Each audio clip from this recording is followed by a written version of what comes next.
A little bit louder. Turn my headphones up just a little bit. I got tinnitus and you can't hear. Uh-oh. How was that? That's good. That's where I need to be. I adjusted the mix from the last podcast. Just getting in this room is different than doing it at the other studio. And so I came in, adjusted a few things, but I think I got it pretty good now. Yeah. I think it's going to be pretty good. Your ear's good? Mm-hmm. Your ear good? Okay. Ladies and gentlemen, welcome to the stage, your man, Greg Hicks. Well, thank you. I hit you up, it's 2:15. I hit you up, About 2 hours ago? Yeah, 2 hours ago. And I was like, hey, bro, I had a few things change this afternoon. I got time if you want to come and do a podcast. Yeah. And I've been wanting to get you on. I mean, you have your own podcast, right. Antlers and Hicks. Yep. And you've been doing it for... I've been doing it for a few years. I tell you when it took in. You remember all the money we used to get for COVID? You're talking about the big $750 or whatever. Yeah. When I'd get that money, I think I got one or two of those checks. I would just invest it in podcasting equipment. Yeah. So I started off with audio only. And then I guess it must have been 2020, maybe last year, I migrated to video. Yeah. And it was just last year? Yeah, I think it was just last year. I feel like you've been doing it for a while. That started, it may have been 22 that I did. No, in 22, I was still doing audio because I remember I did a deer audio only that was brought into the Union Buck Contest. And let me tell you something, son. That story that boy told. That's a good one. Oh, my God. It was so good. I wish I would have had it on video. Yeah. But, he told a story about killing a deer. It's a great deer. I mean, when he walked in, I knew he hunted out of state. And when he walked in, I looked at his name's Joe. And I asked Joe, I said, where'd you kill that deer? I'm thinking he's going to say, Kansas or something like that. But the only thing turned me that I was like, I don't know if he killed that out of state or not. The horns were dark as his tape. You get deer out of Kansas or the Midwest, they're going to be a little lighter. And I looked, I'm like, oh, where's that deer?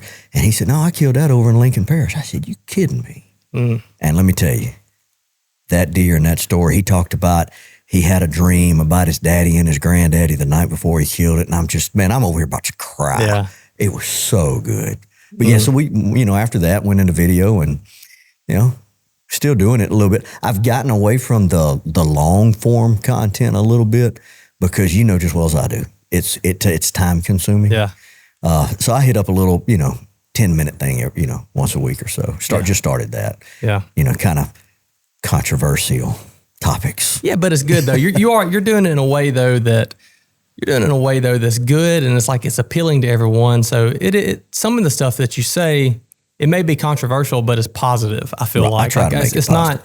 It's not like I think I've heard you talk a little bit about crossbow hunters. Yeah. And if I remember correctly, you're not a fan of me going out with a crossbow. Is that correct? It's my personal opinion that crossbows for everyone.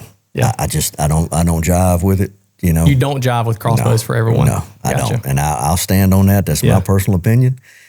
Folks can do whatever they want to. It ain't no skin off me. Yeah. But, when I was raised up, I started bow hunting when I was like 14. I've always shot a bow. My dad I've got a little picture of me in 1984 with a little Daisy Duke cut off blue jeans and a tank top. And I'm shooting this little red bow that everybody had back in the 80s. And man, I was shooting bows back in I think that was 83, 84. So I was shooting. And then finally Dad, he got me a black bear. And so I killed my first deer with a bow at 14. And I've always just been a vertical bow hunter. And I will agree. These compound bows right now, they something else. They are. They are something. Now, I've got a self bow in my house that was gifted to me from the late Dale Ramsey out of Farmerville, Louisiana. Hey, listen to this. He made it himself. He fashioned it himself. He fixed his arrows himself. He flinted out his arrowheads. You have those too? I don't have those. I think his son's got them. You got the bow though? I got the bow. And he told me, he said, I've killed 3 mule deer. At that time, he was living in Montana. He said, I've killed 3 mule deer with it. Wow. And let me tell you something, son. You get good with that self bow, you pick up that Matthews VXR, it's like cheating. Yeah. So the self bow, and then I've got a Bob Lee recurve. And so I'll plick around with those. I'm not confident enough to go out and try to kill something with them. I feel like I'd be doing an injustice to the animal. But yeah, I just, vertical bow hunting, that's my thing. Yeah. I'll pick up a rifle. Don't get me wrong. I'm going to pick up a rifle come week of Thanksgiving around here. But for the most part, I'm a vertical bow hunter. When you're bow hunting, you're bow hunting. Yeah. I'm going to be with a vertical bow. Yeah. And I scored a deer just the other day with a young man, killed one real nice deer with a crossbow. Fine, that's fine. He's happy.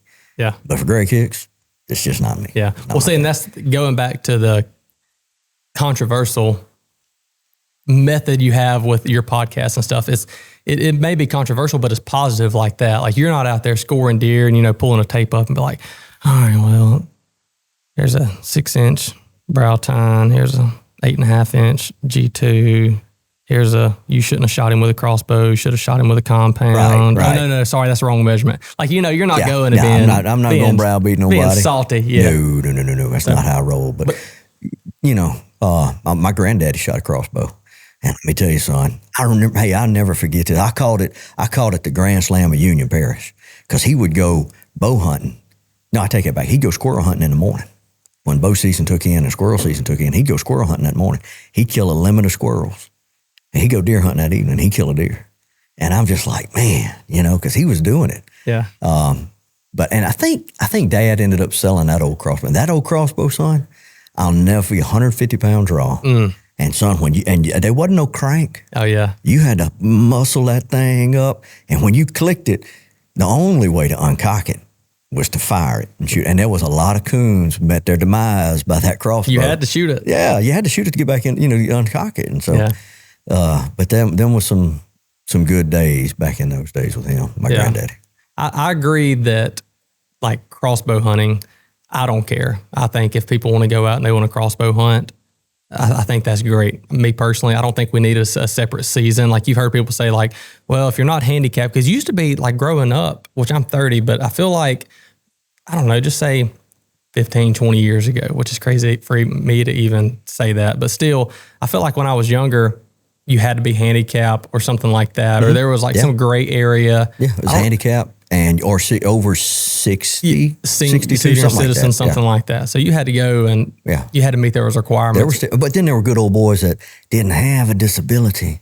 Yeah, would go get the doctor to write something about having a shoulder issue, and then they get. And I think that's kind of the muddy waters where the state was just like, you know what, just go get it. I'm gonna tell you, I'm thankful for my eye doctor because those dark windows I have on my vehicles. I have astigmatism, so I need some darker. So I'm falling into that shady gray area too. That's right. I say I ain't got that done by a doctor in forever, so that ain't passing anymore. But I don't have a problem with people going out and crossbow hunting or anything like that. It is different though, and I think for me, what I love about bow hunting, I like sharing oxygen with them son of a guns. Mm-hmm. I want to get close. Yeah, I'm talking about real close. Like me and you, we shoot the tack stuff. We shoot long distance. Like it's nothing for me and you to stretch out 70, 80, 90 yards plus, shooting, having fun. But I'm not trying to kill a deer that far. Oh, absolutely. I want to kill a deer. No. I want my first pin. When I go and I roll that dial to 20, I almost want to be hitting high. Mm-hmm. I want it to be so close that I'm using essentially a 50-yard pin, rolling my sight to 50 or something like that because they're so close. Like that's kind of the stuff I like. I want to get up close and personal with them, and doing that with a compound bow. I know that these new bows, they're stupid. They're insane. Like in a good way. Like they're incredible. Like they're awesome, and the technology on them and everything. But it's a lot more fun doing it with a compound bow. Trying to draw, you're sitting there and trying to draw back and be steady, and I don't know. It's a lot to it. And it's a lot of practice that goes, that makes it even more rewarding. Yeah. You got guys that they can shoot a bow out in their yard all the time, but they can't draw back on a deer. No. A doe walks out and them son of a guns, they're like, oh yeah, like that. And they can't hardly draw their bow back. Hey, when I was a kid, the first deer I ever killed, the first time I went bow hunting, and I found a stand myself, and I drug, back in them days, we had homemade climbing stands. Yeah.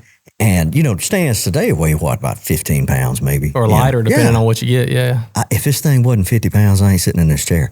Me and my little scrawny tail, I'm out here trying to lug this thing. I'm lying, it ain't 50. It's probably, I bet it was every bit of 30, 25, 30 pounds. And I'm trying to go through, it ain't nothing but angle iron and flat bar and some spikes. And I get out there and I set it up. Nolan, I bet I wasn't high as a ceiling. But I knew behind my house, because I stayed in the woods behind my house, I knew those deer would come through down that trail. I ain't been up there no time. Here comes a doe and a little one. And the little one was in the lead, and I was 14 years old. No problem. Pow, got it. From 14 till about, I don't think I killed another deer with my bow till I was about 16. Because of that, I would get so nervous. I couldn't draw. I mean, I can remember several times. There was a doe, I'll never forget, on the high line right beside my daddy's house. There was a doe right there. I couldn't get the bow back. And I just had to sit here and watch it. I mean, I'm trying, and I just, and I tell you something else. That's why if people see me at Anytime Fitness in Sterlington, Louisiana, I do some crazy exercises. And one of them is I go up to the pulley machine and I set it about chest high. And I act just like I'm drawing. Just crank that thing. And that way I can draw in an awkward position. Yeah. I did it the other night. I mean, the doe was right there. I'm on a pine tree and it's already thinned. So I'm in a wide open now. I don't have much room for movement. And I just get in behind that scrawny little pine tree I'm in and I just muscle that bow back and, come to full draw. Yeah. And that's, like you said, if a person gets overwhelmed with emotion, they might not be able to get that bow back. Yeah. But you have to remember why you're there. That's one way I got out of that. I would get so caught up in a deer right there at shaking. I'm like, okay, you're here for a reason. Yeah. And it's not here to look at them. Yeah. You're here to take it home. And, I finally got over that. That's a tough thing to get over. It is. I think the biggest thing, like for me, that got over, so I swapped from index, like just a wrist strap release. Nothing's wrong with it. It's perfect. I've had target panic my whole life shooting a bow. I'm talking about like real bad. I draw back, I'll tuck that knuckle back behind there. And it's like, as soon as my pin, it feels like I had no matter if front stabilizer on it or not, it felt like I had a cinder block tied to the front of my bow, pulling it down. I couldn't hardly pick my pin up. So like if I'm trying to shoot, if this is my pin, and I'm trying to shoot you, I couldn't, in between the eyes, I couldn't get it up there. It was floating around here. And it's like I had to 1, 2, 3, pick it up and then jerk and punch the crap. Yeah. Did that forever. Yeah. And kill deer that way. A lot of people kill deer that way. Most of the time, I wasn't shooting them sun guns where I wanted to hit them. I can go out in the yard and shoot and do okay, and it wouldn't be that bad. But I get up in a tree, I couldn't hardly draw my bow back.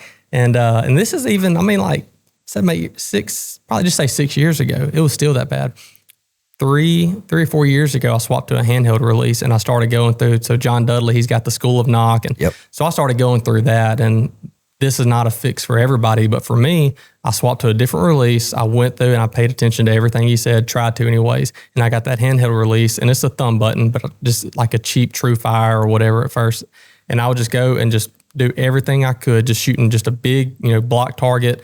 I say it wasn't that big, but still just shooting a block target like 10 yards. I knew I couldn't miss it. I would just go through the motions and going through the motions. And anyhow, I got when that shot would surprise and go off, I got where I could just go and I could put that pin, I wasn't trying to force it there. But like I said, it was just floating around doing like that. And once I started doing that and had those surprise breaks and the shots, I got where I could start killing deer better. Even deer at 40, 50 yards, I could kill them better. Yeah. Hit them where I wanted to. That target panic is something that's, I could stem from rifles to crossbows to vertical bows. And I go through it with my daughters. I got two daughters. I say little girls, man, they 15, 16 years old. You're an old man, son. Yeah, I'm telling you, the gray in the beard starting to show it too. But they've never, ever shot that 7mm 08 at anything but a deer. We'll target practice with a 22 through the scope, get them used to looking through the scope. When we get in the stand, we'll dry fire with that 7mm so they get used to the trigger pull. And then when it's go time, they don't even feel it. Yeah. In the first video of Addison, when she killed her first deer, oh, it was so cool, man. So we're set up like this. We're watching this way. Now, there's a way right here. There's a window. There's a road we walked in on, and those deer cross right here. But we had everything set up down this way. This is where they were supposed to come from. I got the little camera set up, man. We're golden. All of a sudden, I kind of look over my left shoulder. We ain't set up none for this. There's a deer standing there. And I said, hey, baby, there's a deer. So she got the gun. And, of course, I've got one eye on her and the other eye I got on this camera, and I'm spinning it around. Well, thankfully, the screen, I could flip it over. Yeah. So I just flipped it over and I'm watching. So I'm watching what's happening on this screen and I'm coaching her off this screen. And dude, I've zoomed and she made a beautiful shot. First thing out of her mouth was, I didn't have my earphones on, but I didn't hear anything. And it didn't even bump me. She felt nothing. Yeah. So, that target, and like you said, once you develop it, oh man, you're going to play devil getting it out. You got to work on it, but you're going to work on it to get it out of there. Yeah. You're better off starting starting right and learning the right way. Mm-hmm. But I mean, the people that taught us how to shoot bows and guns, they're doing the same thing that they were taught, and most people, they're not taught right. And there's nothing wrong with that. Yeah. I mean, it's a lot of deer been killed that way. So not knocking it, but you start getting technical and try to get rid of some of those things. It's difficult. It is. Hey, I tell you, I started shooting when I was a little kid. I was telling you about that red bow. I was shooting with fingers. Yeah. I remember having a glove shooting with fingers, and I shot with fingers for a long time. And then when I got that black bear, I was so used to shooting that little red bow without sights that I started shooting that thing with instinct. I didn't have a sight. And when I killed that first deer, I shot it with instinct. I mean, it wasn't, and then and it just felt normal. Yeah. And when you start adding that other stuff in, it's supposed to help you, but sometimes I can't help but think if it does more harm than good at times. You know what I'm saying? Especially if you don't know how to use it. Right. I mean, think about stabilizers. There's more people that hate big long front bars and back bars, especially back bars. There's more people that hate those on their bows than that like them, because you go and you think about like a stabilizer. We grew up having the ones, kind of shaped like this grunt call, like the limb savers for like $20. You go to Michael and Richard, buy just a cheap stabilizer and put it on there. And it's really just a vibration dampening tool aid is really all it is.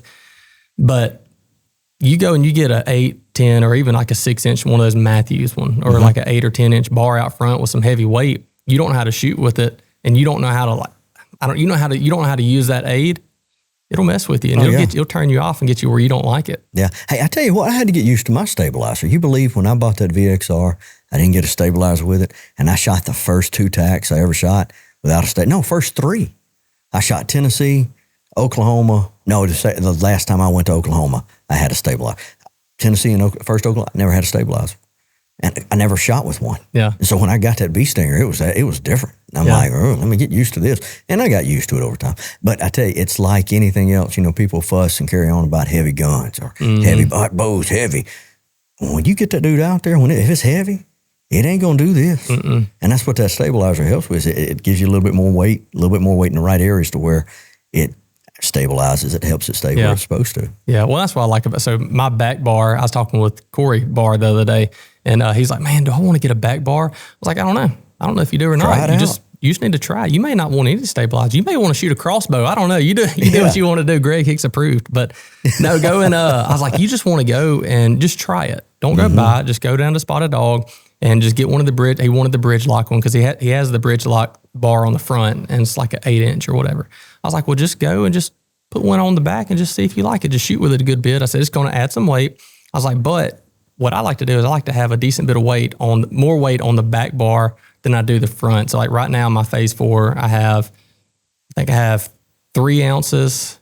No, I only have 2 ounces. I have 2 ounces. No, I do have 3. I have 3 ounces on the front, and it's a 10-inch bar. And then I have a 6-inch bar in the back.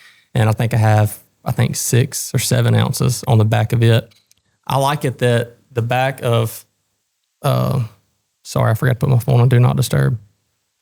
I like to go and put more weight on the back of my bar. So on the back of my bow, like the back left. So when I draw back, it's like I'm kind of fighting it back up, that away. And so I like to kind of fight it back around, and I'm holding pressure against it, and that kind of counterweight, and more so on that side, I like it. And so that's what I told him. I was like, dude, that's what I do. But there's a lot of people that don't do that. There's guys that shoot way better than me that do it with literally a stick and string. I mean, you don't have to have all this stuff. It's just, I like the gear. I like that kind of stuff. I like tinkering and toying with those different things. And that's what I found that works best for me. Yeah. You said that you don't have to do it. You can go out there with a stick and a string.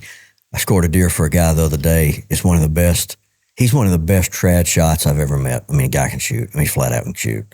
And he can shoot. You know I don't know if he does this anymore, but when I first met him 15 years ago, he was shooting compound bows. And I watched him transition into trad. And one day we used to have a Louisiana-based hunting forum. That was back before Facebook pages got big, right?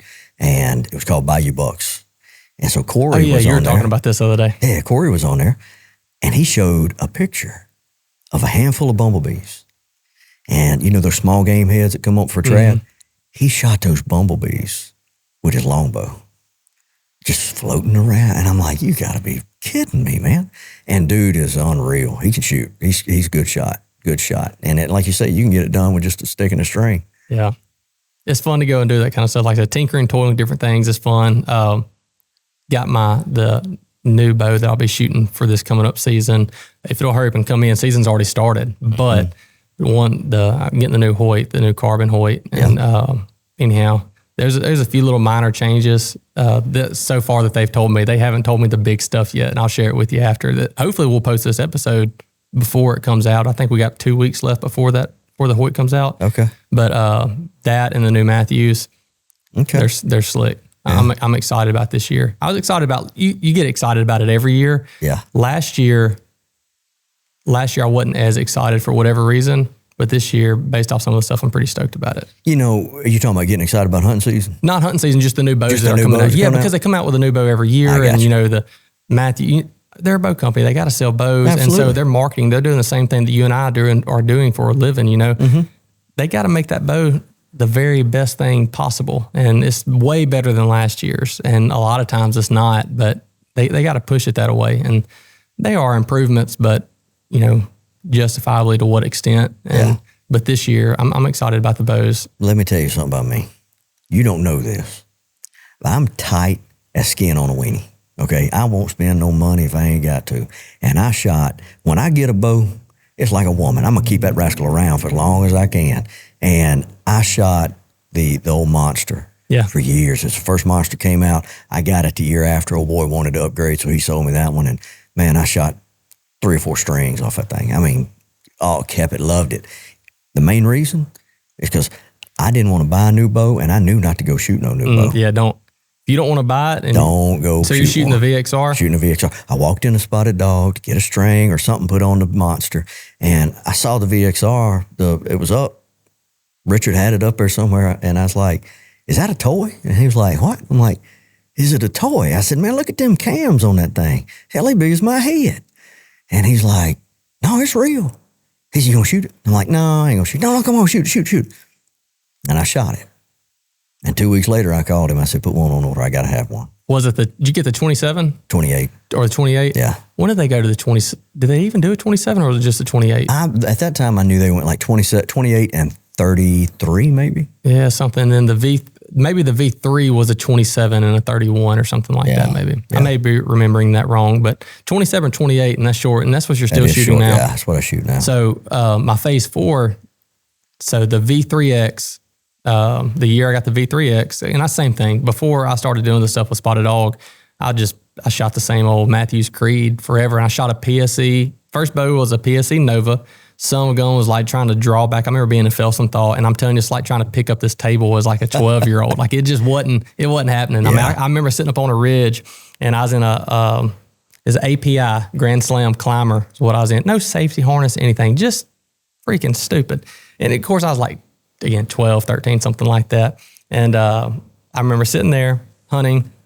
It could have been a small buck, but I think it was a doe if I remember correctly. But she came slipping through, wasn't far at all. Couldn't draw my bow back. I tried 100 times. I mean, I was bowing up, just doing everything. I was like, I don't even care if I spooked the deer. Like, I don't remember exactly what I thought. I just remember going and just doing everything I could, standing up, trying. Just couldn't get the bow drawn back to save my life. But anyhow, went from the PSE Nova, shot that for years, and killed. I think I only killed one deer with it, I think. And then, no, I didn't. I didn't kill a deer with that. It was the Fred Bear Instinct. Got the Fred Bear Instinct. And both of them, the PSE Nova was much bigger, but even the Instinct, I don't remember the axle to axle, but it wasn't very big. But I didn't get into bow until the V3X. And when I got the V3X at Spotted Dog, started doing the stuff with them, and I got the 29, I think is what I got. I think they had that one in like the 29 and 31 or what, I don't remember, but I got the shorter one at the time. And then I got the 33-inch. Richard talked me into the 33-inch Phase 4. And I'm like, dude, I like to saddle hunt. I like to hunt in really tight spots. He's like, dude, 33 inches, that ain't big. You know, we used to shoot, 42-inch, axle to axle bows. And I'm like, well, that's great. But for these times, that's big. That's big, son. Yeah. Like, and I'm not a very big dude, and that's big. And then last year I went to that Hoyt Alpha X30, and I shot it. My favorite bow I've ever hunted with, and I like the size, but I definitely noticed I couldn't shoot it at longer distances, which I didn't go to TAC this past year. We had Ren, our little girl, in April, but I couldn't shoot it at 70, 80 yards. I wasn't as confident with it as I was, really past 60 as I was at phase 4. Yeah. And that phase 4, like I said, it's a 33 inch. And so this year, they're changing the size up just a little bit. So last year, the RX8 Ultra, you had the RX8, which was a 30 and some change, I think it's supposed to be like a 30, but it's really like 31 point something or maybe 30 point something. And then the RX8 Ultra, their carbon bow, Hoyt's carbon bow from last year was a 34 and it's like 34 point something. Well, they're changing sizes a little bit this year and it's going to work into my favor where it'll be a little bit closer to maybe the 33 inch phase 4. And I'm excited about it. But the longer bow I can shoot, that longer axle, I haven't found a situation where it's messed me up, being too long or whatever. I saddle hunt with it great, hunt in tight spots with it great. But I shoot it really good, especially like stuff like tack. Yeah. You going to go to one this year? Oh, yeah. Or next year? Yeah, for sure. We already got a camping spot booked. Where y'all going? Well, we're going to Broken Bow for sure. We saw something that may have let the date slip just a little bit. And so anyhow, we're going around this, I think it's second week of April, which is always around the second week of April. But I think whatever the 11th or something like that. Yeah. We went ahead, a couple of us, we booked RV spots. We're going to take a camper and tents and stuff like that instead of booking a house. Matter of fact, you want to come with us, come on. But because you typically go by yourself, don't you? Mm-hmm. Yeah, you need to come with us. But we'll bring a camper and a tent and that kind of stuff. But we're going to go to Broken Bow. I'd love to go somewhere like Utah or Montana. Oh man, I'd love to hit Big Sky. Yeah, that's a goal. That's a goal. It's one of those like I said before, when I went to Tennessee, and I've shot Tennessee and Oklahoma, and Tennessee was hands down just beautiful. It's some of the most beautiful country I'd ever seen. I was standing right next to a cliff. It was just a face of a mountain, straight up, and it was just oak flat, and about 75 yards out, they had a bedded ram. And then you had to shoot between, you know how it is. You shoot between trees. And it looks like, man, ain't no way and then you get to thinking, man, if I hit them trees, I'd have missed that whole target to begin with. Absolutely. Yeah, but that's how it gets in your head. And that's what I started doing at the house when I practiced to kind of, make it a little bit more challenging than just shoot a target out in the yard. Yeah. I'll put stuff up to where it'll get in your eye a little bit, make you think a little bit. Now, if you overthink it, you're going to make a bad shot. But if you just realize what it is, all I got to do is shoot like I'm normally going to shoot and I'm going to be fine. Yep. Just go through the process like you normally do. That's it. That's all it is. Yeah. But they good about getting that stuff in your head, man. They put those targets in places that it's unreal. It's like black locust. Imagine a black locust tree having lime green and hot pink and all the different, thorns on it. That's what those trees look like out there. Man. It's fletchings and knocks of every color just flooded in the trees. Just completely tearing them up. First year when I went to Tennessee, there was a shot. I was in the broad sunshine, and I could see the white ram in a shaded creek bottom. Man, I'm like, man, that's a chip shot, 70-something yards. No problem. Come to draw a shot. Whack! I said, what in the world? And I almost shot again. I thought, no. So I took my binoculars and I looked, and what you couldn't see was a tree that went just like this. Let me tell you something, Nolan West. If there was one arrow up there was 100. It was just stacked in there. So I got on my knees and shot. I made the shot. And I'm like, okay, all right. So that stuff right there that's what that whole thing's about. And I love it. I absolutely love it. Yeah. And there's some shots that you're talking about having to shoot under stuff. There's some shots that you've got to go. And me, I'm not a tall guy, 5'8", 5'9". I got to stand on my tippy toes. That way I can clear and shoot over some stuff. That's right. Well, and what it did, that kind of stuff helped me because just the other day, I had a doe that was feeding and there was a holly tree right beside me, but there was a little spot in that holly where I could see her good. And I got to thinking, okay, I can make that shot. But then I thought about it, wait a minute. We got the arrows going to climb a little bit. And I decided, you know what? I'm just going to wait. And she ended up turning and going back down in the bottom. But, because of tack, I actually thought about that. Whereas before, I'd have probably cranked one out, but you bust up a few arrows. You think about the trajectory of the arrow. Yeah, lobbing that thing in there. There was a turkey. There was at Broken Bow. Did you go 2 years? Yeah, you went because I saw you 2 years ago. Mm-hmm. I don't remember what course.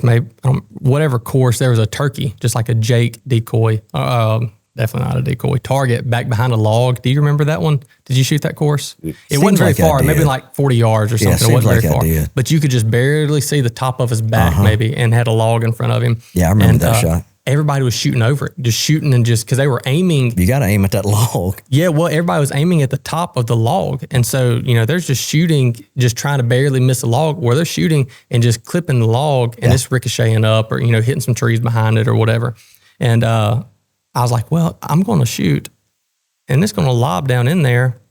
You still have to aim high, but I'm going to aim lower than the log and I'm going to shoot it and it's going to lob down in there. And I still shot higher than what I wanted to, but I missed the log and shot by, line of sight, shot below the log and just kind of lobbed it in. I don't know if you necessarily want to do that with deer. It's not a phone target. No. And when you release that shot, you want to make sure and you're confident you're going to kill that animal quick and it's not running off, for hours upon end or get eaten up by coyotes. Yeah.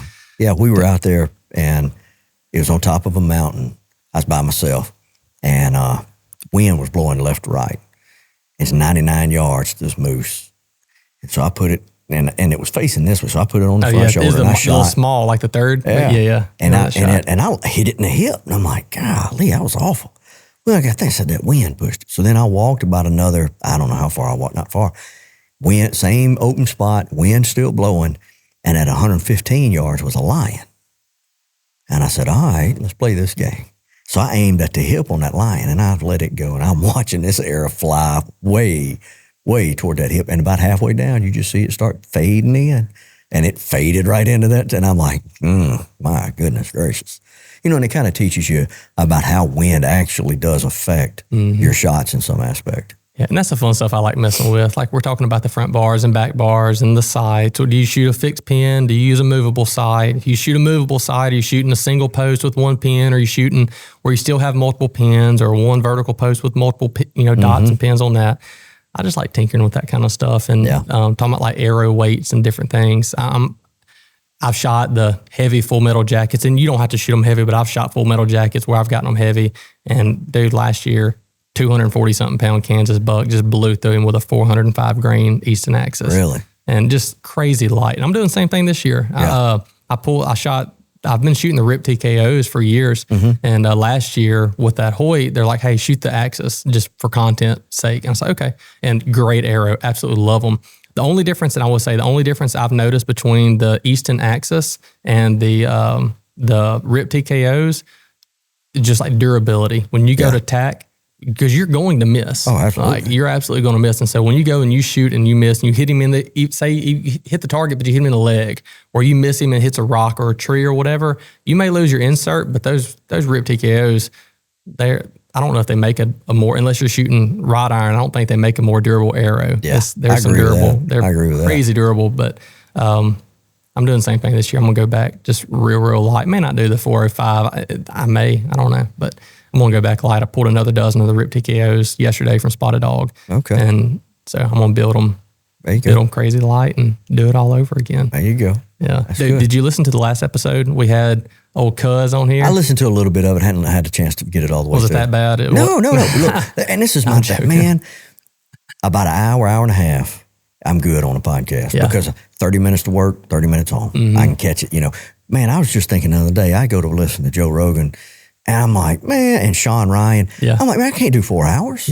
I can't do 4 hours. But it takes me a couple of days to get through about an hour and a half podcast. Because like you said, 30 minutes at home, 30 minutes to the house, 30 minutes back to work. So, but yeah, I've listened to it pretty good, about half of it. Yeah. We were rolling, I'm looking at the time. So me and you, we've gone 33-ish minutes or so far.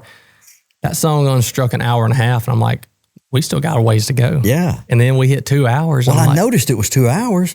It's like two when and I pulled a it half. up. And I'm like, golly, that's the longest one Nolan's had. I don't know ever. If it's really. Yeah. Okay. Hour and a half. We said originally we're going to be like 45-ish minutes or so, which me and you have been rolling 34 minutes, 45 minutes, you can't get anything done. Right. Like if you're going to just hit the peak of it. Yeah. And so Richard, I haven't met this cat before, and Richard told me, he's like, man, that son of a gun, he's a talker, not in a bad way like me, but just to blow smoke. But that son of a gun's got some freaking stories and knowledge. I mean, you'd sit there and listen to him, and you're like, holy crap, dude. Like, you're hunting, and the ways you're going about killing deer and tracking down deer, I've never even thought of. Yeah. I can't hardly even comprehend the way that you're going and doing them. He's got their dang Instagram handles, and he knows where he knows about them. Oh, yeah. He knows what's up when it comes to whitetail deer. He's been doing it for years. I mean, it's like the longer you do something, the more you learn how to streamline it. And, you know, those older cats, they've done it so long. Hey, I remember this when we were doing like I told you, Bayou Bucks. Man, we were talking, all the stuff you hear on podcasts today, we were typing that stuff up. We were talking about it on the forums. And so I walk in one day and I'm talking to my dad and I'm telling him this and that and how we going to read the wind, how we going to do this, that, and other. And he looked at me and he said, son, you think you overthinking this a little bit? And I'm like, what are you talking about? He said, I ain't got to do none of that. I go out there and kill deer. But he's streamlined. He knows, you know, he knows where they're going to be. He knows the trees, he knows the trails, he knows it all. Yeah. And, you know, when you've got decades and decades of knowledge in that brain, you know, that's a valuable source. It is. Well, and a lot of it goes with like location too, though. It's like your dad, not knocking him or anybody else, but they can hunt better than us. They know more than us. They've gone through the ringer. They've streamlined it for decades, just like you're saying. But if you have somebody that lives in Texas and turkey hunts Rios in Texas only. Oh, yeah, that's right. They're not coming to North Louisiana and killing a tom. They're not going to. No. They may not even be able to get that sun gun to gobble. Right. You know, it just ain't going to happen. And so it's kind of the same thing that I ain't trying to knock anybody, but if you go and, I mean, like our parents, grandparents, everybody around here, if it's brown, it's down. It's been like that forever. There are cats that kill big deer, don't get me wrong, and they know how to get on them. But for the most part, the general public's like, well, my 30-06, it'll hit a pie plate at 100 yards, and I'm going to go out there. And they may kill a ton of deer, but there's a difference between killing a ton of deer and knowing how to go and hunt big, mature deer. Oh, yeah, absolutely. It's a difference. And not saying that your dad or anybody else doesn't know how to do that. That's not what I'm saying. But I think you can overthink it just like you can with anything. But there's some things you can go down that rabbit hole. Like after that last episode, I'm on the moon. I mean, the moon is a whole thing, dude. Like overhead and underfoot. Yes, dude, I've never even heard of that before. Really? No. Dude, I learned that back in the day with Warren Womack. See, we used to do a podcast. I told you the other day, we used to do a podcast at Bayou Bucks. And I told Jason Aycock, I said, son, if we'd have just laid with it, we wouldn't have to worry about working today. Yeah, it'd be the biggest one. Yeah, there wasn't no hunting podcast. We were the only people that I ever heard doing a hunting podcast. And what we did, we had Warren Womack come on there I think we had Warren almost every week. We called it Words with Warren. And he taught us about his methods of feed trees. He taught us his method of this, that, and the other. And he taught us, that's where I first heard about overhead, underfoot. I'm like, what are you talking about? So he started explaining it. And he told me this. He said one day, he was working a shutdown. And this is the difference between people who kill deer on a regular basis, like good deer, and just regular guys. They eat up with it. Mm-hmm. That's the number. They are so dedicated. Warren, I think he was working a shutdown. They'd get you on a school bus, take you in the facility, and then you'd get off the school bus wherever you're going to work. And he got out. He said he looked up, and he saw that moon. He drug up right there and went deer hunting. I mean, it's just like that, you know, and I'm just like, golly, man, I ain't got that kind of dedication. But Adam Sanderson believes in that red moon. I mean, he gave me an app. I think he got to pay for it. You know, I done told you I'm tight, so I ain't going to pay for it. I just ask Adam what the red days are. But it tells you, and I think what it follows, if you look at those old school calendars, it'll tell you on there. Like in the almanac? There you go. Yeah. And it's basically, I think it goes off that best times, best days kind of stuff. But it's legit, man. I know people that follow it, and they have success. Yeah. So is that what they mean when they're talking about a red moon, that's when everything, like if it's overhead, like right now, the app I downloaded one and it shows the moon culmination. Mm-hmm. And then there's another website. If you look up the Farmer's Almanac, it says crosses meridian. Yeah. So depending on what you're looking at, and this I know very, very, very minimal. Please don't trust what I'm saying. Me either. Look it up yourself or ask old Indian Tricks. Ask old Cuz. Dan will tell you. Dan DeWitt, he's got it locked down. But real quick, I'm waiting for the juries. I haven't not heard them. They are some deer killing son of guns. I haven't heard them talk about the moon the way that Dan or some of these other old timers have. Mm-hmm. But yeah, if it says moon culmination or crosses meridian, that means it's straight up above you. Mm-hmm. From what I gathered, like looking it up, I think that's what it means. But I don't even remember where I was going with that. Oh, the red moon. Talking about, is that what they mean by the red moon? Is when not only is it straight up above you or straight below you, but it's when that maybe pressure, kind of all of it works together. Maybe. Man, I got no idea. All I know is they call it, and I can't remember what the app is. But I mean, the dates that they have are not only they call it red moon, the dates are in red. Yeah. And it'll be for like 4 or 5 days. I'm pulling it up really quick. I'm going to see. Yeah, let me look. Let me see if I can find mine. Deer Hunter's Moon Guide 3.0. See, this one here that Adam Sanderson, and Adam probably don't want me telling everybody, this is called Moon Guide. Yeah, And you see how they're all in red? Mm-hmm. That was for September. Yeah. And so they're always about 2 weeks apart. So I wonder. Or a week apart. Let's see. Hunt the red moon.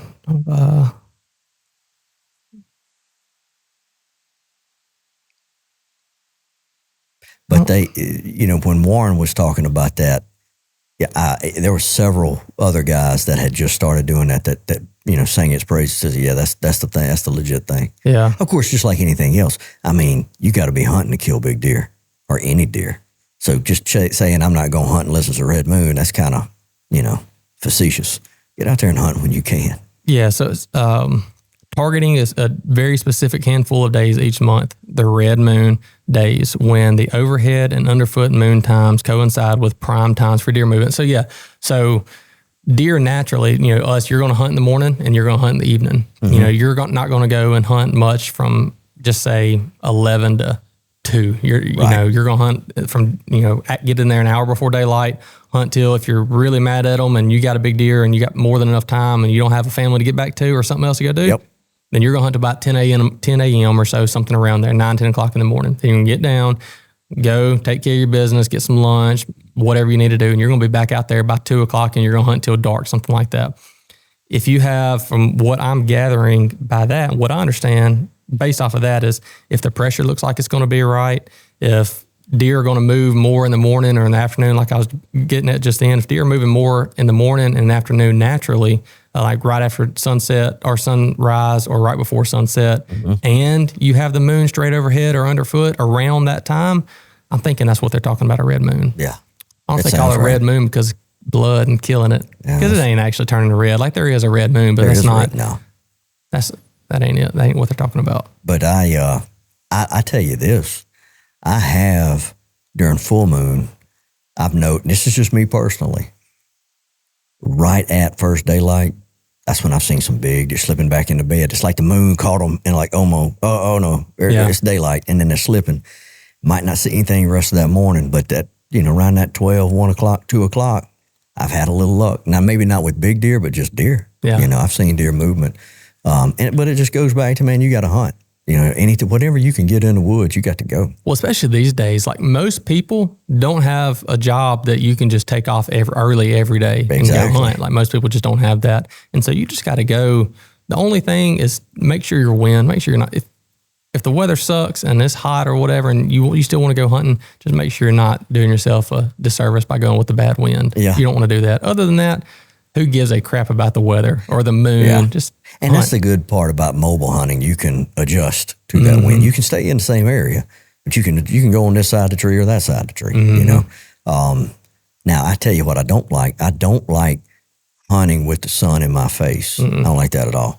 And if that wind and that sun ain't right, I may just go do something else. But because I have been, because my little old white face will shine. You know what I'm saying? Heck, I tell you what I just started doing this year.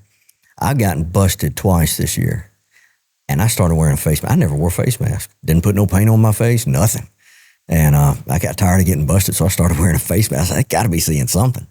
I feel like I'm still. Yeah. But, when that happens, obviously something went wrong. I got to figure it out. Yeah. So, I don't know. Well, I bit the bullet and bought some Sitka this past summer. Did you? Yep. And okay, you take out a loan for it? I did. Let me tell you something, son. I've been running the same mix match hunting clothes, some from not really Walmart. Not knocking that, but I've grown out of my Walmart hunting clothes and I've gone to like Academy. Yeah. And then started going to Spotted Dog and getting some of their habit stuff, or the non-typical, like by Drake. It's really good stuff. Some of the Mossy Oak, like really, really good stuff. But the reason I wanted to get the Sitka is the Equinox guard. It has the insect guard on it. And I made a post, I don't know if you saw it, but that video, the 360 that we talked about, had that black squirrel run up behind me. That 360 cam is legit. Is awesome, especially when you're filming. So that camera right there, that's the one that I film with. Like I put on my 4th Arrow camera arm, but I put the 360 kind of out in front of me somewhere, and it's awesome. It's really, really cool. But I got the Sitka Equinox Guard because I was like, man, there's several hunts I want to be going on early season. Plus I turkey hunt a lot. I want something that's not going to, or I want that because it's going to keep the bugs. I'm not going to get eaten up. Keep the bugs off of me. They say it works. I've seen the videos. They say it's good. But golly, it's expensive. And so I went back and forth. I'm talking about, and I get a little bit of a break at Spotted Dog, but it's still expensive. Hella expensive. And I'm like, dang, bro.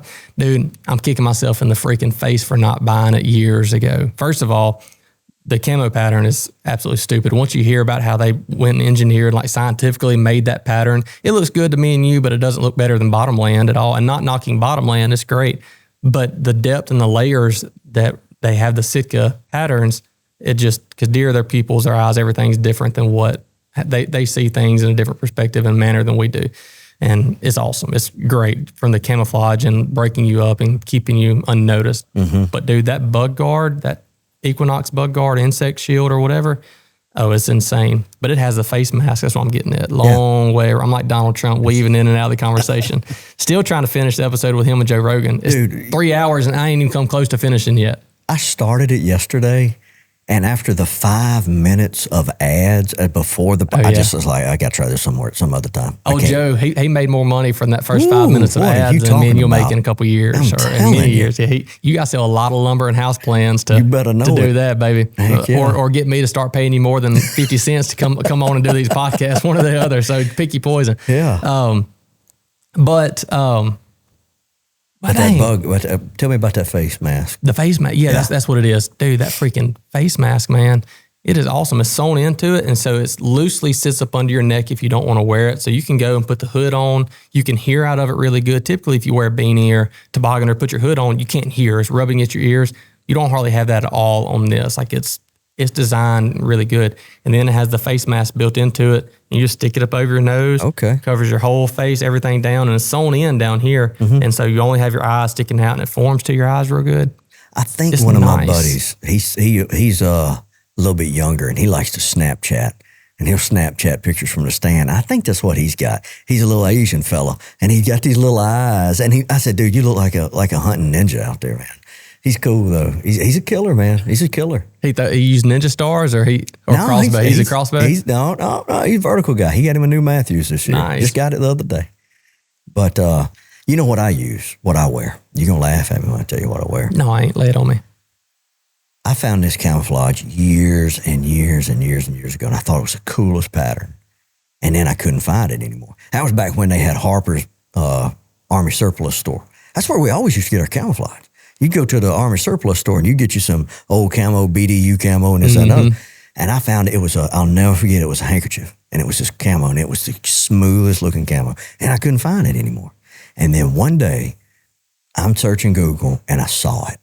And it's tiger stripe camo. Oh, yeah. And they've made it in Vietnam and it's awesome. And I have found to me that in the pines of Union Parish, Louisiana, disappeared. Oh my goodness, that old nasty old looking camo just disappeared. It's got so much brown and black in it that on those trees and that's what I was wearing the other day when I was wide open with that doe. And of course I had that saddle and I was behind that tree, but I mean and I guess it's really what makes you comfortable, what you have confidence in, you know. And there's a difference. Like there's one thing if you're really comfortable with a white chatterbait or spinnerbait and you're out there fishing, you're going to catch more fish. You're going to catch more fish. You're paying more attention to what you're doing. You're going to work it right. You're going to catch more fish.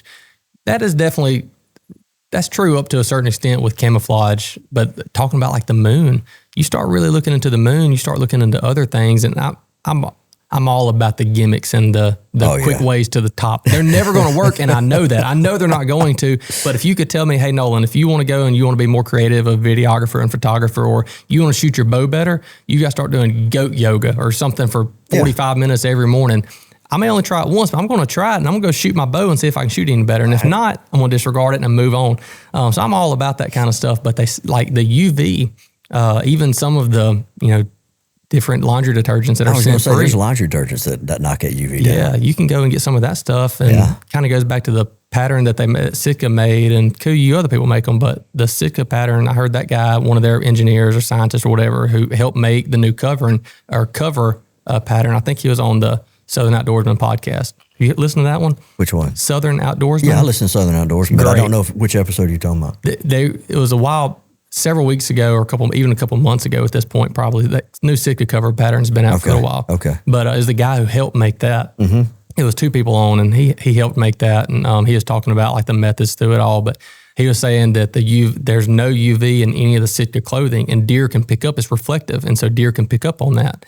And I hope I'm saying that right, but there's other clothes like Nomad. One of the ones I looked up, I went and you can go and get a black light or something like that and test it. And I got an old Nomad hoodie that I just got bought from Academy years ago. Yeah. That sun gun glue like nobody's business. Yeah. How about that? Yeah. No, I mean, it's not like it was white with up under a black light. Like it wasn't like that, but it wasn't UV dead how some of the other stuff is. And even like that they say that makes a difference. You know, and we're talking about the camouflage and this, that, and other.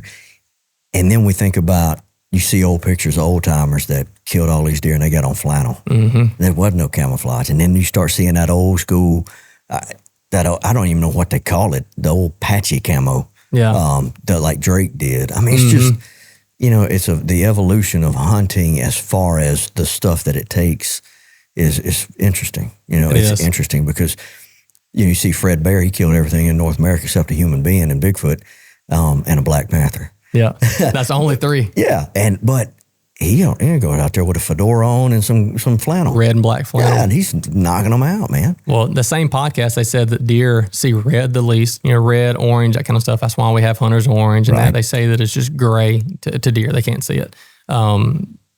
But blue, they say they pick up on blue the most. Really? And so they said red and black flannel, you can go out there and deer, they're not going to pick up on it. It's just going to be black and gray, and you're lurking and kind of milling around in the shadows of some trees and some limbs and stuff. You're going to be hidden. Yeah. But you throw a pair of blue jeans on and get a little bit of movement, they may not pick you up immediately going out there. I mean, how many times have we been in the woods doing whatever, scouting with khaki pants or, you know, a light colored something on, or even camping or whatever, and deer come walking around and you don't move and they don't see you until you move. Yeah. But blue, they pick up on blue the most, they said. Well, it's funny you say the black and red.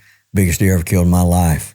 I was sitting in a tripod wearing a red, I can't remember what they call these old jackets, but it's like a shirt, like a flannel shirt, but it got lined like it for a jacket. Yeah. And I had a hoodie on underneath it. Killed 143-inch 10-point. I mean, it's just, let me tell you something, son. When it's your time to kill a big deer, it's your, and that was just my day. I had no business killing that deer. Yeah. None. Yeah. Didn't put in no work. It was behind my daddy's house, New Year's Day 2020. I had the girls that morning, and their mama is an accountant. And probably about 2 o'clock, she said, "Hey, can you meet me with the girls at 3?" And I'm like, crap, that's going to knock me out of an afternoon hunt, man. But when I left, I grabbed my rifle. I said, well, I'm going to do something. I put it in the truck and I dropped them off, and I had time to go to my daddy's house. So I went from West Monroe to my dad's house. By the time I got there, you know, it's 4:15, and I just start walking through the woods, just, you know, blowing and going. And I thought about that old tripod. And I texted Daddy. I said, hey, is that tripod still back here? He's like, yeah, they still back here. I don't know if there's any corn in that feeder. I said, have you hunted? He said, I ain't hunted all year. And so I went back here and I sat down. And I said, I'm going to hunt for about another hour. And he said, or about another 30 minutes. And he said, well, maybe you'll kill that deer Jerry Ramsey's got a picture of. I said, what deer? He said, Jerry said he's got a good one over somewhere. Thanks for telling me now, Yeah. Dad. And I'm like, golly, here it is, January. We done had all the deer season. You ain't said nothing. And Mr. Jerry lives across the street. Nolan, I ain't been sitting there just too terribly long. I see a deer. I can see, you know how it is when it's dark and you can see movement. And so I got my scope up and I saw a brow tine. I said, oh my gosh. And I clicked that safety and he got across the shooting lane from me. And so I'm watching this shooting lane and I'm watching this shooting lane, just trying to figure out where he's going to go, I mean, I got like 10 minutes left of daylight. And about 8 minutes, I had about 2 minutes left where I could see he comes out and he was coming. And I just threw over and just shot. Had trouble with the blood trail, so I knew to pull out. And next day we went back in there and found him. And dude, like I said, I had no business killing that deer. That's one of those deer that I almost feel like, I don't know, like I didn't deserve it because I didn't do anything for it, you know? I didn't go out there and I didn't plan a food plot. I didn't scout. I didn't spend time getting a stand ready or nothing like that. You know, you just go out there in the woods, you sit down and luck happens. Yeah. And, you know, with me being a deer scorer, a lot of what I hear, a lot of it is just, I don't want to call it luck because I do believe that you can hedge your bets to swing favor and towards your direction. Yeah. But at the end of the day, how hard is it? How difficult is it to put you and a monster deer in all the woods at the same place at the same time? A lot harder, and it's a lot more to it than what I understand. Yeah. It's crazy. And so I do believe there is some fate and some luck. And, I tell people all the time, when it's your time to kill a big deer, it's your time. I don't care if you're sitting on a white bucket smoking a cigarette. Mm-hmm. If it's your time to kill a deer, that's what's going to happen. Absolutely. And that's kind of why, I used to, when I was a much younger man, that's what I tell my girls when I'm talking about my mid-20s and 30s, when I was a much younger man. When I was a much younger man, I used to get so frustrated if I was late to a stand. Or I'd get frustrated if I made too much noise when I got to the stand. Or if I got frustrated if something went wrong. Mm-hmm. And now at 46, I'm just like, if it happens, it happens. Yeah. If it don't, I'm just glad to be here. Yeah. And that's one thing that I feel like the deer scoring aspect for what I've been able to do for the last, since 20 to 12 years, I guess, is I've been around a lot of people, been around a lot of deer, and I don't know how people feel about what I'm about to say about it. They're just deer. Mm-hmm. It's fun to kill them, I know, but that rack of deer right there and $1 will get you a cup of coffee. All right? I love to shoot them, don't get me wrong. I love to hunt them, I love to chase. But when it comes down to it, this is just Greg Hicks. I'm not going to put that deer as a priority over my family. Oh, no. Because, hey, I have, and I'm going to tell you right now, deer hunting cost me a marriage. Deer hunting, I had to make a choice when all that happened in 2013. Dude, in 2013, things were so good for me. I mean, it was great. I was editor of a magazine. I had my day job. I was married, had 2 little girls. We had, like I said, we had that pipe. Man, I was writing for national magazine. I was doing the thing, son. I was doing it. And then in October 2013, she said, I can't do this no more. And I was just like, yeah, okay. And so then I'm like, okay, and I had done, me and my kids, you follow me. Mm-hmm. Dude, my girls are everything. And I'm like, okay. So I went to seeing my kids from every night, putting them in bed every night, helping getting them up every morning, to now getting them 3 days a week.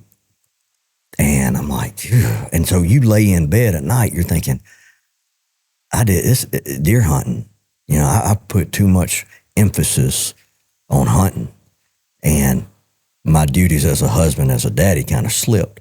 And so I'll never forget, man, I'm laying there and I'm like, all right, Greg Hicks, you can either continue to be try to be the best deer hunter you can, or you can get over here and sharpen up on your daddy skills. And so that's where I said, all right, Lord, that's what I'm going to do. I'm going to do this. I went to hunting 4 or 5 times a week, to maybe hunting once a week.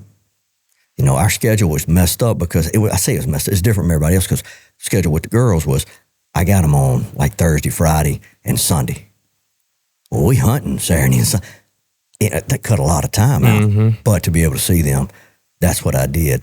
And I'll be honest with you, I feel like that's where the Lord blessed me back in 2012 by pushing me to get certified, because he knew what was coming, I feel like, and he knew I was going to need that hunting fix. So while I wasn't in the woods, being able to touch them deer mm-hmm. and talk to guys like you about killing deer, that's how I got my fix. And, I love my daughters absolutely to death. And I wouldn't change anything that happened from 2013 to now. I gave up a lot of deer hunting time. But at the end of the day, God didn't put me on earth to be a hunter. Mm-hmm. He put me on earth to be daddy. Now, don't mean I can't, in my spare time, talk about it, write about it, score deer, that kind of stuff. But when it comes down to them, that's where I'm going to be. Yeah. That's a hard thing to learn too. Dude, it was a humbling moment, in October of 2013. That was the most humbling thing I've ever been through in my life. And over time, I realized that deer hunting cost me a lot, and it ain't going to cost me a relationship with my daughters. And daddy duties come first. Anybody knows me knows I have scored deer. Look, let me tell you something, son. I think it was New Year's Day one day. It was 18 degrees with a heavy wind. And I can't remember his name. I met him at Antioch Grocery. Richard Albrecht knows where Antioch Grocery. You passed Antioch. I met him there. I scored his deer with them kids in that truck. I was shaking like a leaf on a tree trying to get this deer scored. It's a 150-inch deer. And the girls just sat right back there and read their books and colored and everything else. You know, they know when it comes down to scoring deer, Daddy likes to score deer, and I'm going to take them wherever I need to go. They're going to go with me. Yeah. But kind of like you and Vaughn the other day. Oh, I mean, you got something to do, but hey, that don't mean they can't go with you. Yeah. Ain't no sense slowing down, especially work stuff like that. Even it's fun and play. Going and, man, as much as you go and your girls taking over your videos and podcasts and shooting bows and guns and all that kind of stuff, you're raising them right. You're doing a good job. I try so much, man. Because, you know, we ate lunch the other day after church, and I can't tell you how fulfilling it was to sit with my family after church and have lunch at McAllister's Deli. And Addison's little boyfriend even got to come with us, you know. And I'm sitting here watching these kids, and we're just yee-haw, and I'm like, man, my cup is so full right now. This is ain't nothing in them woods going to compare to that moment, you know. And I was blessed. I was just happy to be in that moment. And that's another thing. We get to talking about, I got a lot of people ask me, say, man, you do all these videos, why don't you video your hunts? I've tried it. It's hard. Bruh. That's why I'm running a 360 cam and not multiple Osmos or GoPro style cameras and that one. It's tough. And I told him, I said, it's so hard that you're focused on the deer. You're focused on the camera. You're trying to keep the deer here. You got to get, it moved. Let me move my camera.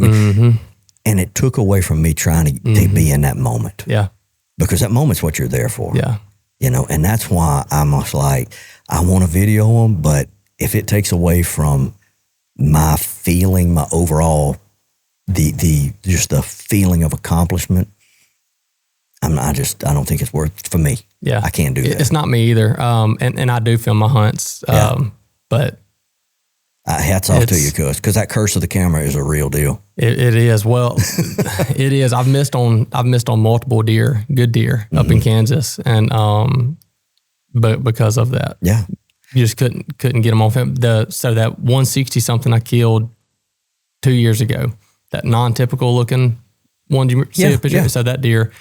Killed him, and matter of fact, I had old cooter juice, and about 400 or 500 yards downwind, that son of a gun, he came out, and he was coming to me, and he didn't really come to this part of the property a whole lot, but my father-in-law, he saw him moving in that direction the day before, and he's like, if you don't kill him, I am. So we both went back, and he hunted what we call Muddy 3 in the very back, and I was hunting what we call Stump 2, and we're both hunting over big food plots, and we're like, look, maybe he'll come, but we're thinking he would go from point A, where my father-in-law saw him, straight over to point B, kind of that, it's some more timber over there. And it's Kansas. It's barren for the most part. Just rolling hills, chest-high grass and plum thickets, but not many tree lines. So we assumed he was going from here to there and completely skipping us, but we wanted to hunt in that area. So we both hunted. He picked the stand he wanted, and I got in the other one. I had old Cuz's cooter juice, old pink bottle. It's funny. Never mind, that's inappropriate.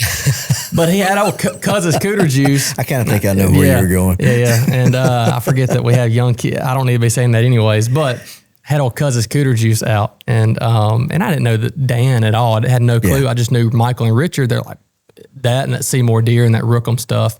I don't even think they told me about the Rookham. They just told me about the Seymour deer and the cooter juice. And all I had with me was a cooter juice, and it was November 10th, and went and I rode that Rambo bike back there, had a little tampon, did a little drag, and clipped it up, and still had a little bit of the scent on my bike, and I put it upwind on the other side of a plum thicket, kind of tucked it in, and that son of a gun 400 or 500 yards away. My father-in-law sends me a text. He's like, shooter buck coming your way. Don't know which one it is, or something like. He may have told me. I feel like he said didn't know what deer. I was like, please, Lord, let it be curly. And that's what he named him. His brow tines just curled out and had all kind of other junk all on him. And yeah, sure enough, 400 yards, 500 yards away, he slipped up through there, hopped the fence with his nose up, came in. It wasn't that camera. It was one of those other GH5 cameras. In case anybody's wondering, the camera I'm pointing to in the middle is a Canon XF 400, so it's like a handy camcorder, something much easier to operate, zoom in and out, and hit record.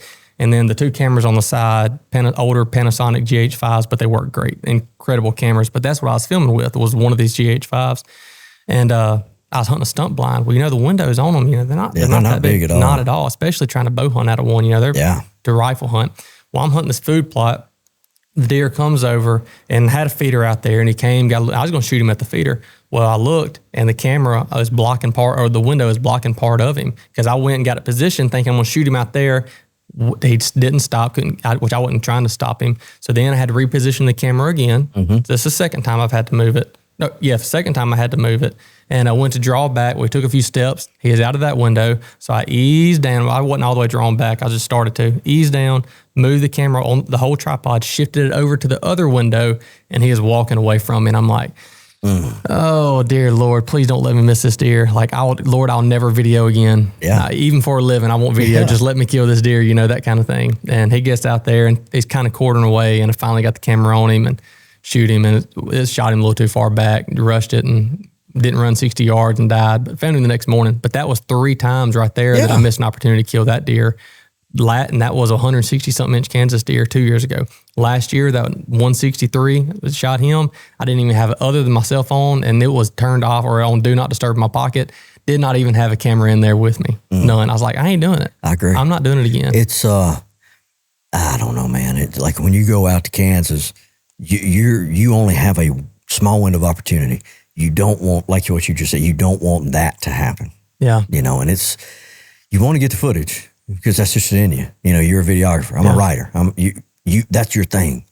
But same hand, at what sacrifice are you willing to give it up? It's so worth it when you get it, though. Oh, it's so freaking worth it. And I said, I got that. And it was worth it. This past year, though, that deer I killed, I absolutely would not have killed that deer if I was trying to video it. And that is why I bought the 360 cam, because I was kicking myself in the butt for not having a camera up there with me. But I was like, there's no way I could have killed that deer as fast as everything happened. There's no way possible I could have moved a camera, because he ran in, chased a doe off real quick, and then ran back out that way. There's no way I could have got a camera on him, not unless it was zoomed out all the way and just had it in the right position, which I wouldn't have done. I'd have been zoomed in trying to get that good cinematic look to it, that depth.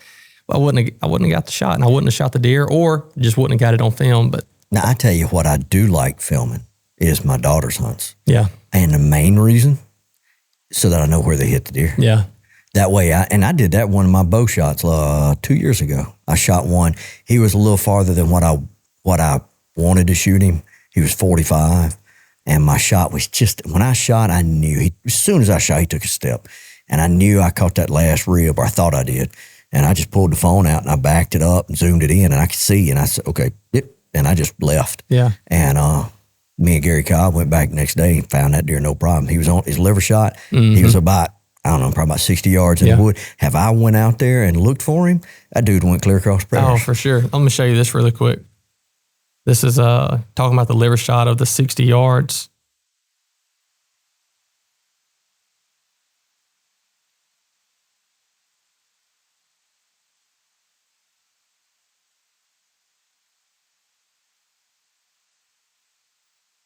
This is really good water. It is. That's the King Springs water, baby. I'm telling you the truth. That's good stuff. I know. I saved that. I got it in my favorites. I thought I did. May not have. I'll have to go back and find it. I'll find it. But I'll show you that shot. And it was quartering back a good bit. A decent bit. And same thing. He didn't run 60, 70 yards at the most. Blood everywhere. But it's right before dark, too. And I was like, that's the biggest deer I ever shot in my life. Like before that, 134, 135 inch deer up in Crossett, like between Crossett and Fountain Hill, Arkansas. Yeah. That's the biggest deer I've ever killed. And that was a monster, like with my bow, that was a stud. I'm like, that deer's going to go 150s, maybe 160. I ain't rushing it. And went back that night. I saw where he bedded down. I went back late that night, me and my father-in-law did, and I went and stood up on top of the feeder and just shined a light, like, let me just see if I can see him before coyotes get him. And I couldn't, it was so thick in that plum thicket, I couldn't see him. And went back out the next morning with my dog, and he was right there where he bedded up at. But if you'd have pushed him, he'd ended up in freaking Nebraska. Oh, absolutely. He'd have been gone. And I'm in South Central Kansas. I'm a long way from Nebraska. Heck yeah. It'd have pushed him. See, and that's one thing I feel like comes with, a little age, like you're getting, like I've gotten, is patience. Your gut will tell you, man, you probably need to back out of here. I have chased deer way too much. Yeah. You know that the lack of blood or the when something's not squaring up, like, man, this just ain't right. Something ain't right. Pull out. That knowledge and that patience to be willing to pull out. Now, trust me. Do you know how hard it was to leave that deer I shot overnight, that 143-inch deer? I didn't sleep. I mean, I'll never forget. I had just got Netflix, and I got up and I turned on Netflix, and I love Frank Sinatra. I think Frank Sinatra's the coolest guy ever walked the planet, besides Jesus. And so I watched, it was like 4 o'clock in the morning. I'm watching Frank Sinatra, a documentary about Frank Sinatra on Netflix until 8 o'clock so that I can go meet Gary. And I just couldn't sleep. Yeah. It's hard, but it's necessary. You got to do it. Yeah, you got to. Even if it's just a smidget of just doubt, back out, get out of there. Yeah, well, back to the 360 cam. The reason I really, really like that one is it's literally the 360 camera. You clip it up on a limb or set it up somewhere. It's not going to be as good a footage as what you would want if you're making something professionally. It's not going to work for that. But just putting it on like a 5 or 10 minute loop and record, it's just rolling the whole time. It's hooked up to a battery pack. It's rolling the whole time. So after you shoot the deer, you stop it and it saves like the previous 5 or 10 minutes or do 20 minutes, whatever you want to do. And it'll save the previous X amount of minutes you have it set up for. And you can go back and look and be like, man, I feel like I shot that deer more forward than I thought. But it hit him, the nocturnal, the lighted knock or halo, whatever you're shooting. It just, shook back and forth. I don't know if I hit him forward or backwards. I don't know. We can go back and you look at that and you're not having to control the camera and make sure you're on the deer. It should pick him up. And so they're a little bit expensive. They're like $400 or $500 for the camera. But anybody want to get into self-filming or even like you want to get some of your hunts just to get the footage of it, just to go back and rewatch it and kind of live it one day. Or if you just want to go and, like you said, see where you hit the deer, then go and get that 360. Yeah, it's legit. It's really handy. That's what those cameras really, Wi-Fi has an option. I don't know if Tacticam has it or not, but you can go, it's on the Datacam too for Wi-Fi. You can go into the app. Let's say your target animal walks out. You go into the app, and you can have the option to video from that camera for 3, 4, 5 minutes. And you can pick which one you want, and you'll get your shot on the video, on the cell camera. Now, it records it to the SD card. It's not going to send it to you. So you'd have to go, when you go down there, pull the SD card. Yes, okay, though. I've never used that option. I've got a Datacam 2 now, and I may try that this year just to see how it works. You like the Wi-Fi? I like the Wi-Fi mainly because of their customer service. The very first one I got, I was in Huttig, Arkansas, where I used to work. I couldn't get the daggum thing to work. It was look here. It was Friday afternoon at 4:45, and I looked and I saw that 225 area code, and I said, "Man, they in Louisiana." So I called, and I got a young lady picked up, and I said, "Look, I know it's late on a Friday, and we ain't got to do it now. We can do it Monday." She said, "Oh no, sir, we finna get you fixed up." And before 5 o'clock, that camera was sending pictures. Really? Yeah, she talks just like me and you too. I didn't know they were out of Louisiana. So Baton Rouge. Again, Dan, he does a lot of stuff like product development with them. I didn't know that. Yeah. But that's cool. So have you used the Tacticam reveals? I haven't. I've seen a lot of pictures, because people, it's that's one reason I go to Christchurch.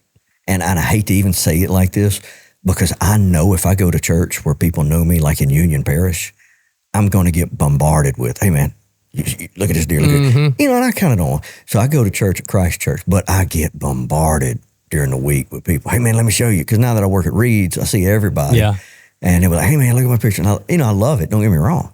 But the reveals have really, really good camera. Good pictures. I've had a few issues with mine, but they were very, very minor, and their customer service was good. Yeah. I think they're based out of the United States as well, huh?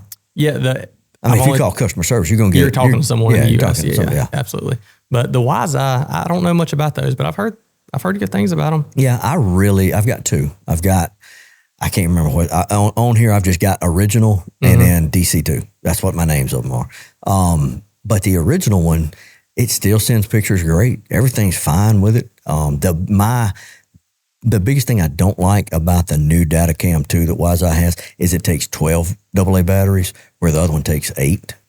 So, it's just extra batteries. Can you not put a solar panel on it? Yeah. They've got a solar panel that I think we sell that one for like $95 to $100. Y'all sell them at Reed's? Yeah. Okay. It's a solar panel that's got the batteries built into the panel. Yeah. You just strap it to the tree, hook it in the camera, and you're ready to go. That's it. Yeah, that's what I have on that Tacticam. I have their solar panels and it has the little lithium cartridge inside of it. Yep. And so, yeah. That's the way to go. You know, I used to go and only run because I was like, I ain't spending freaking 30, 40 bucks on lithium or rechargeable batteries. I ain't doing that. And so I would go and put the solar panel, just plug it in there, the Tacticam cameras with no batteries in the camera, and it would run it and never had an issue until a freaking squirrel comes in or a coon or deer rubs it and unhooks it, something like that.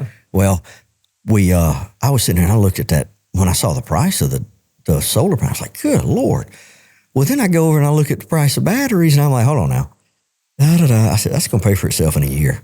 Yep. You know, with all the batteries that I'll run the trail cameras at the house during the off season. You know, when they're out in the woods, I got them set up, you know, around the house just as kind of like security. You got a Black Panther right there behind your house too, I do have a Black Panther. So you need to make sure. He's a baby Black Panther. He's a baby. Was he about a 7 pound cat? I don't even know if he's 7 pounds. What's his name? Carl Wayne, man. Carl Wayne, baby. You are TikTok famous because of Carl Wayne. He is TikTok famous. Them folks, them cat women are crazy, son. Let me tell you.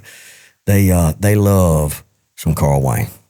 He is, and look, Carl Wayne, and I'm not a cat person. Don't get me wrong. I am not a cat person.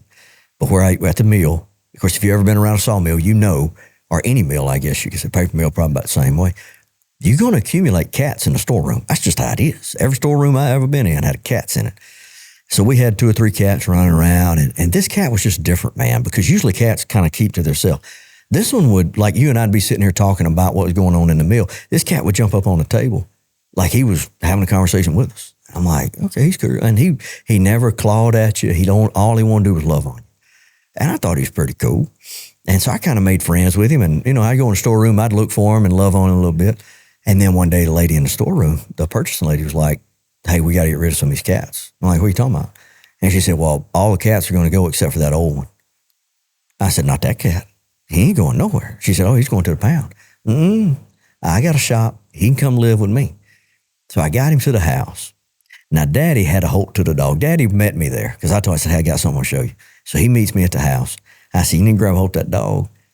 What for? I said, I got a cat. What you want with a cat? I said, because I got this shop. I got mice around in the outside part of the yard. I said, we need that cat come out for whatever reason. I still think he did it on purpose. That dog got away from him. And man, that cat tore that dog up. Golly. But then I didn't see the cat for 2 weeks. I didn't know where he went. And then one day he just showed back up and, you know, we slowly integrated him, coming in the house. The girls absolutely loved him. And now he sleeps in the bed. I don't let him sleep in bed no more because he keeps me up at night. But best animal, one of the best animals I've ever had. I mean, he kills snakes. He kills rats. He kills moles. He does his job, man. Cats are great. I'm not a cat person either. You know, I got my bird dog. Yeah. And we got a German Shepherd too. Love them. But I'm not a cat person. I'm not a cat person because I don't trust them. I think that's my biggest thing is unpredictable. Yeah. And that's why I ain't no cat person. Because you could just be sitting here all of a sudden, that dude just tear your foot up. Cut your freaking neck open, bleed out. This one right here? Nah.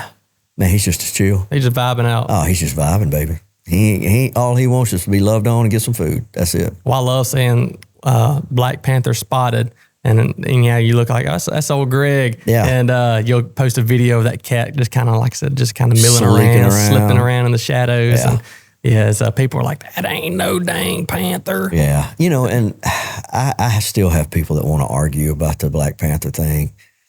Look, I fully believe you think you saw a Black Panther. I'm not calling you like, I really know in your heart you believe you saw a Black Panther. Science says it can't happen. And I'm going to hedge. I'm going to go on to science, okay? Ain't never happened in the history. I'm going to say science, okay? Yeah. Just me. Now, as far as like a buckskin, like a mountain lion, I absolutely believe they would pass through. I absolutely 100% believe. You know, but black ones, no. It's crossbows and Black Panthers.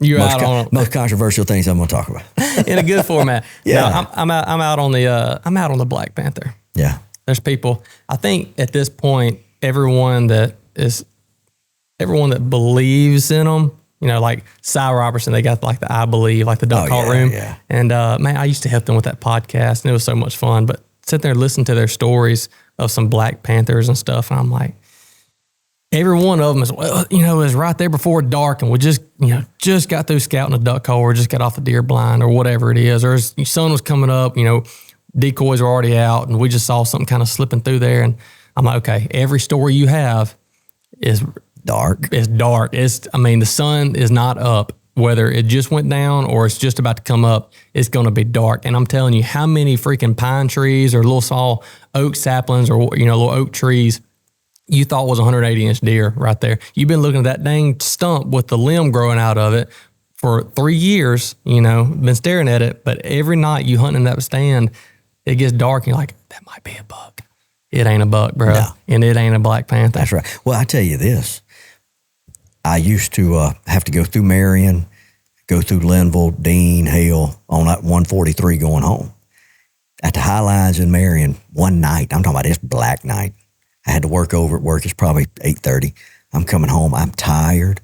My eyes are tired. I'm tired. I'm driving. Everything's adding up. And I had the lights on low, and I saw just eyes in the ditch up ahead of me. And as I got closer, it started coming out and run across the road. And I'm God's honest truth first. I said, that is a black panther. I said, oh my God. And then I realized it was a bear. But hey, you couldn't even hardly see it because it's so dark. You could just see movement. Yeah. And then when I finally got able to see, I was like, okay. Because hey, at first, I was a believer, folks. At first, hey, I was right on board with you. But then, you know, reality kind of set in. And you actually saw it. And I actually saw it for what it was. Well, and that's the problem. Everybody that gets a fish right up to, you know, as soon as they go to lip it or they're about to boat flip it and it gets off, man, that's the biggest fish I ever caught in my life. A son of a gun could be a freaking 7-inch bass. Dude. You know, whatever. It's going to be the biggest fish you ever lost. I MC for some bass trails and the Louisiana Team Trail, and I also MC for the High School Bass Classic. Every time. Every single weigh-in, I'm going to talk to somebody, and they're going to say, boy, I tell you what, I had a pretty good day, but I lost the winning fish right there at the boat. Every time. It ain't never, well, I lost a couple of dinks. No, they lost the winning fish. Yeah. I lost a 10-pounder. Yep. I'm just like, okay. Well. Have you ever caught a 10-pounder in your life? No, me and Carl Wayne the other day though, we caught a big catfish and it was about 8 pounds. I swear it's as big as that one. No, it wasn't a 10-pound bass. It could have been. It's likely that it wasn't. But I tell you this, you know, people say they hear them about black panthers out there squalling in the woods. I was hunting and I'll never forget where I was. The old house place was called the old Billberry House. The family Billberry used to live there, and then they vacated this old vacant house out in the middle of the woods, and we hunted on the backside of it. And I'm hunting in a ladder stand. It ain't one of them that you buy from the store. It's made out of 2x4s, okay? And I'm sitting there, little fella. I think I was hunting with a 30-30. And I saw something coming through the woods, and it was a fox. And it was about dusk dark. And that joke, I watched it get right here. And it stopped right there, Nolan. And that son gun squalled out. And every hair on my body stood up. That scared me slam to death, and it sounded just like a woman in the woods screaming. Yow! I was like, I got to go. I could not wait. I don't think I even waited till it got dark. I think when that thing shucked out of there, I went on and got out of there myself. Yeah. Because, you know, that scared me. I'd never heard a fox do that. Yeah. I tell you what else, a rabbit will squall out too. Mm-hmm. Well, if they get scared, they will squall out. I had an 8-point come in. I was about 16. Like you just said earlier, I must have been driving. So I must have been about 16. I was driving, and I was about 16. I was sitting here, and it just came a rain, and I was sitting in a cedar tree with my bow, and I saw a deer coming. I mean, it was a nice 8-point, and it came, and about the time it got where I could shoot, there was a rabbit, and I didn't see the rabbit. The rabbit didn't see me. The rabbit didn't see the buck. And when that rabbit saw that buck and it was right on top of that rabbit, squalled out, and all three of us left out of there. That buck took off one way and the rabbit took off the other. But I'd never heard a rabbit make that noise until then. Is it kind of, you know, when you hear like the fox pros, people trying to call in coyotes and stuff like that, is that what it sounds like, that rabbit in distress? Yeah, that's what it just, it was real shrill. And I mean, it scared the fire out of me. Yeah. Yeah, I'd never heard that. Yeah. And I'd never heard that fox, and I've heard them do it a couple more times. And if you look up, I think it's a mating call. It sounds just like a woman. They smelled that cooter juice you had That's on you. exactly what it was. Is it getting ready to rut? You know what I was about to say about that earlier, and Dan will tell you the truth. He'll say the same thing. Scents don't work 100% of the time. But if you use them regularly, there's going to be a time when the one deer that may be ready is going to come into that scent. And Dan's got some of the best. And I had an opportunity last year. I was hunting with a scent that was given to me, and I was successful with it. From now on, from what I know would be pre-rut until I think they over with, I'm always going to have a scent out because of what I saw that deer. It was a 7-point, probably weighed close to 200 pounds. He walked up the end of shooting lane. Nolan, he walked up and he did this. And he looked up there where the corn and rice brand was. He looked over this way, and he's looking around, and he was about to leave because he could smell that. And then when he turned to leave, shot him. And look, I had just got that black pickup truck, right? And it had been raining. And I'm like, man, I ain't finna drive this thing down in these woods. And I had my backpack. So I don't believe in four-wheelers, nothing like that. Right. I go out in the woods with a backpack. I debone them right there, and I'm packing them back out. That one like to broke me. When I got out, I had walked just over 3/4 of a mile. I had the head, the pack full of meat, and my rifle. And I weighed the pack and the head, and it was 73 pounds. And it wasn't like walking on the highway. I'm talking about that was in the hills of Union Parish, through a cutover, you having to step over stuff. That was rough. That one like to broke me. I'll never forget. I got that. You don't want to get down, because if you ever take it off, you're going to have the devil getting back on. Yeah, you almost won't. Yeah, so I just leaned over, had that pack on, and I look up, and I mean, I could see my truck. And I'm just like, Lord, just get me there. Just get me. And I finally got there, and I just laid over on the tailgate. It was tough, but I absolutely love it. Yeah. Because stories like that, that's what makes hunting to me. When you got a good story, so when we're scoring over at K&M, that's what I want to hear. I tell them, give me your story. And then somebody say, well, it ain't much of a story. And then they go to talking, and you're like, what? It's crazy. It's so much fun. We scored some deer last night, had one biggest 8-point I've seen in this area in a while. Every so often you'll get one like this, 150 and 3/8. That's a big 8. That's a big 8-point. I knew when I saw it that it'd be in the 140s. And so when I made my measurements, I always do my measurement. A lot of my measurements, I'll take them twice. Like my main beams, most of the time I'll do them twice, just to make sure that because that's a lot of real estate, man. So I'll do those. And I knew that the circumference measurements were going to be big. So then the tines were like, I think the twos were over 10 inches. And the brow tines were like 6 inches. And so I'm looking, and I hit my calculator, and when it comes up 150, I looked over at her. This young lady killed it, Gracie Shelley. And I looked over at her, and I said, let me do this one more time. And I cleared it, and I added everything back up. And I said, well, Gracie, I said, I don't get to say this very often, but you got 150 and 3/8 inch 8-point. And I mean, the room just exploded, because you get people in K&M that know what, they know what deer are going to score.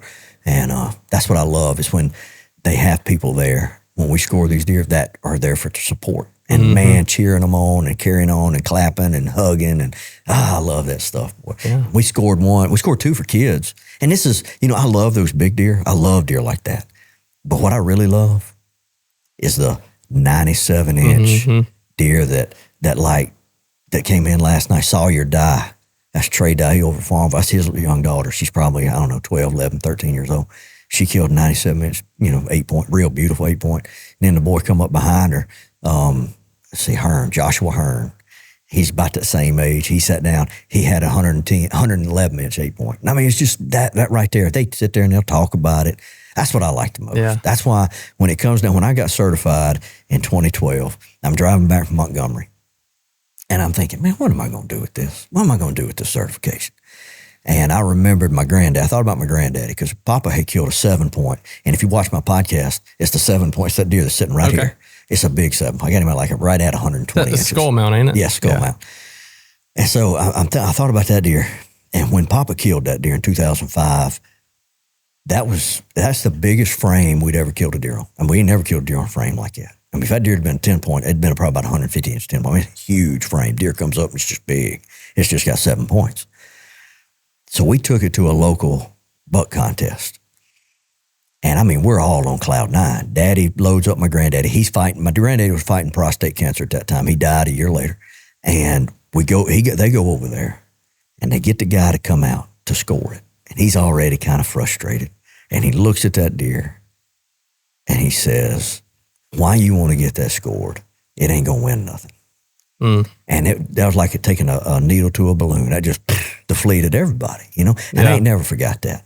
And I on the way back on I-20, I told the Lord, I said, Lord, any deer come across my table, I'm going to treat it like it's the biggest deer these people ever kill. Because a lot of times it is. Yeah. A lot of times you get old men that sit down that kill this deer and it's really nice. And I scored one for an old man last year. He's 96 years old. Killed 160-something inch deer in Kansas. And, sitting him and he goes to talking about his time in the war and how he had to lie. He had to lie to get in the military so he could go to World War II. That's the kind of stuff I like. Yeah. And getting to meet people. Dude, I meet so many cool people, man, behind scoring deer. I scored a deer one time for an old boy. And in the Walmart parking lot over at Farmerville. He was from the Delta. Some reason I scored it over in Farmerville. And he said, what I owe you? I said, fella, you don't owe me nothing. I just like doing it. No, I'm going to give you something. Here, he tried to give me some money. I said, I ain't taking that money. And he said, I got something here. Take this. And he folds up the back seat of his truck, or the seat of his truck, single cab pickup, and he reaches in behind it, and he pulls out this sack. And he said, it's a cotton sack. I said, he said, we put bales of cotton in it. It's just a sack. Dude, that's one of my most prized possessions. You still have that I still got it. I got it in the attic at the house, man, because it reminds me of the goodness of people. Yeah. Now, there are people that you score deer that it's almost like, what are you doing, man? We had some guys last year drop off some deer, 180 inches, just left it at the store, come back, picked it up 2 or 3 days later. And I'm like, I don't think I'd let a 180-inch deer get out of my sight. I would not either. And then you wonder, why do they do it? If they don't care anything more about it than that, why do they do it? And I ain't knocking nobody. I mean, maybe they had an excuse. Maybe something was wrong. I don't know. Yeah. But, I hear people all the time, well, it ain't the biggest one, but it'll do. Well, you're darn right it'll do. It's the one you shot, all right? I don't like people shooting deer out of spite.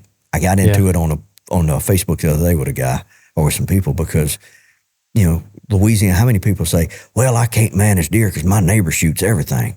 And then the next thing they're going to say, well, if I don't shoot it, my neighbor will. Well, you killing that deer out of spite. Yep. Don't kill it because you're out of spite. Kill it because you want to. Yeah.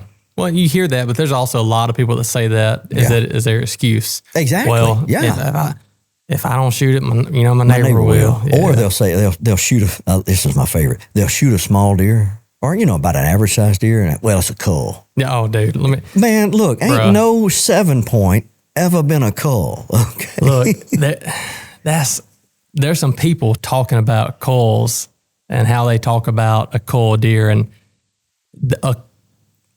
what do I know? Not much. I've seen very few. I don't know if I've ever seen a cull buck. Yeah. There's a deer that we have. Matter of fact.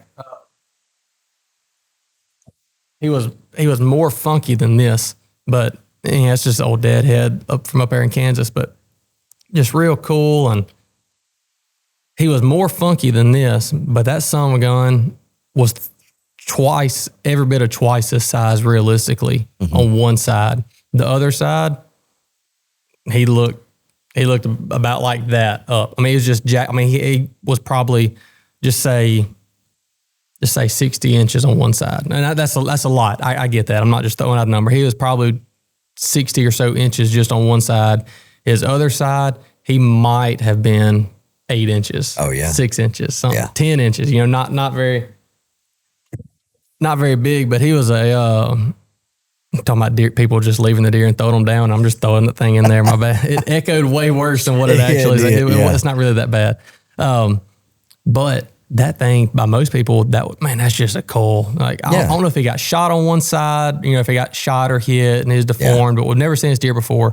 And I tried to kill him. Like, I wanted to kill him, not as a cull. I just wanted to kill him because he was freaking cool. Yeah. But when people start talking about culls, and I don't know. I don't know how much. I think if you have a several thousand acres and you really can manage your deer, or you got a high fence and you're really trying to get a nothing but 8 points that are 150 inches. Yeah.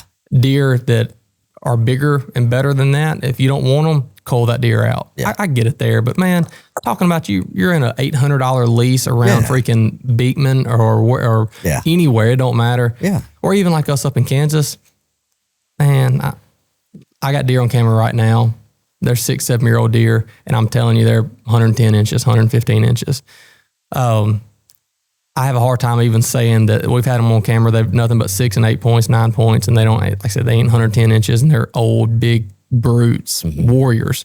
But I have a hard time even calling them culls. You know, I've heard biologists. I'm not a biologist by any stretch, but I've heard and been around some really good biologists. And they'll tell you, you'll never cull your way to success. Now, I'll tell you, when I got in here to being a scorer, there's one thing I was most excited about was I was about to get to rub elbows with some of the best to ever do it.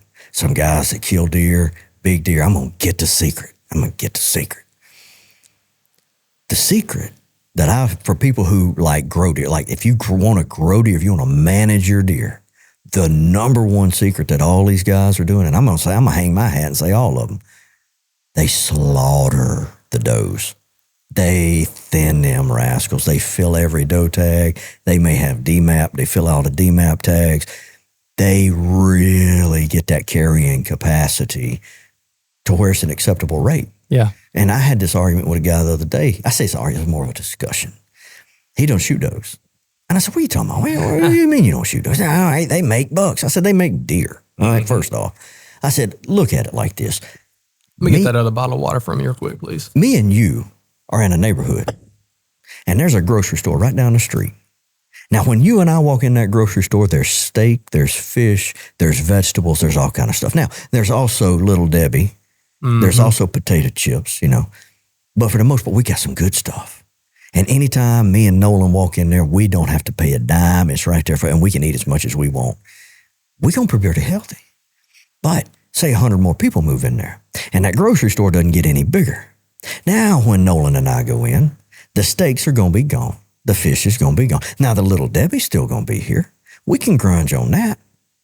We're going to have something to eat, but it ain't going to be the best of the best. And you're probably getting them little cinnamon twirls too, and not the dang oatmeal cream those pies. Christmas trees, man. God. No, that's the good stuff. That's going to be going first. You're stuck with like the freaking pecan twirls and that kind of garbage. I don't know if I like a pecan twirl if I can put it in the microwave for about 15 seconds. That's good. That's solid, dude. You get a honey bun. Just don't put a honey bun in the microwave with a little butter on it.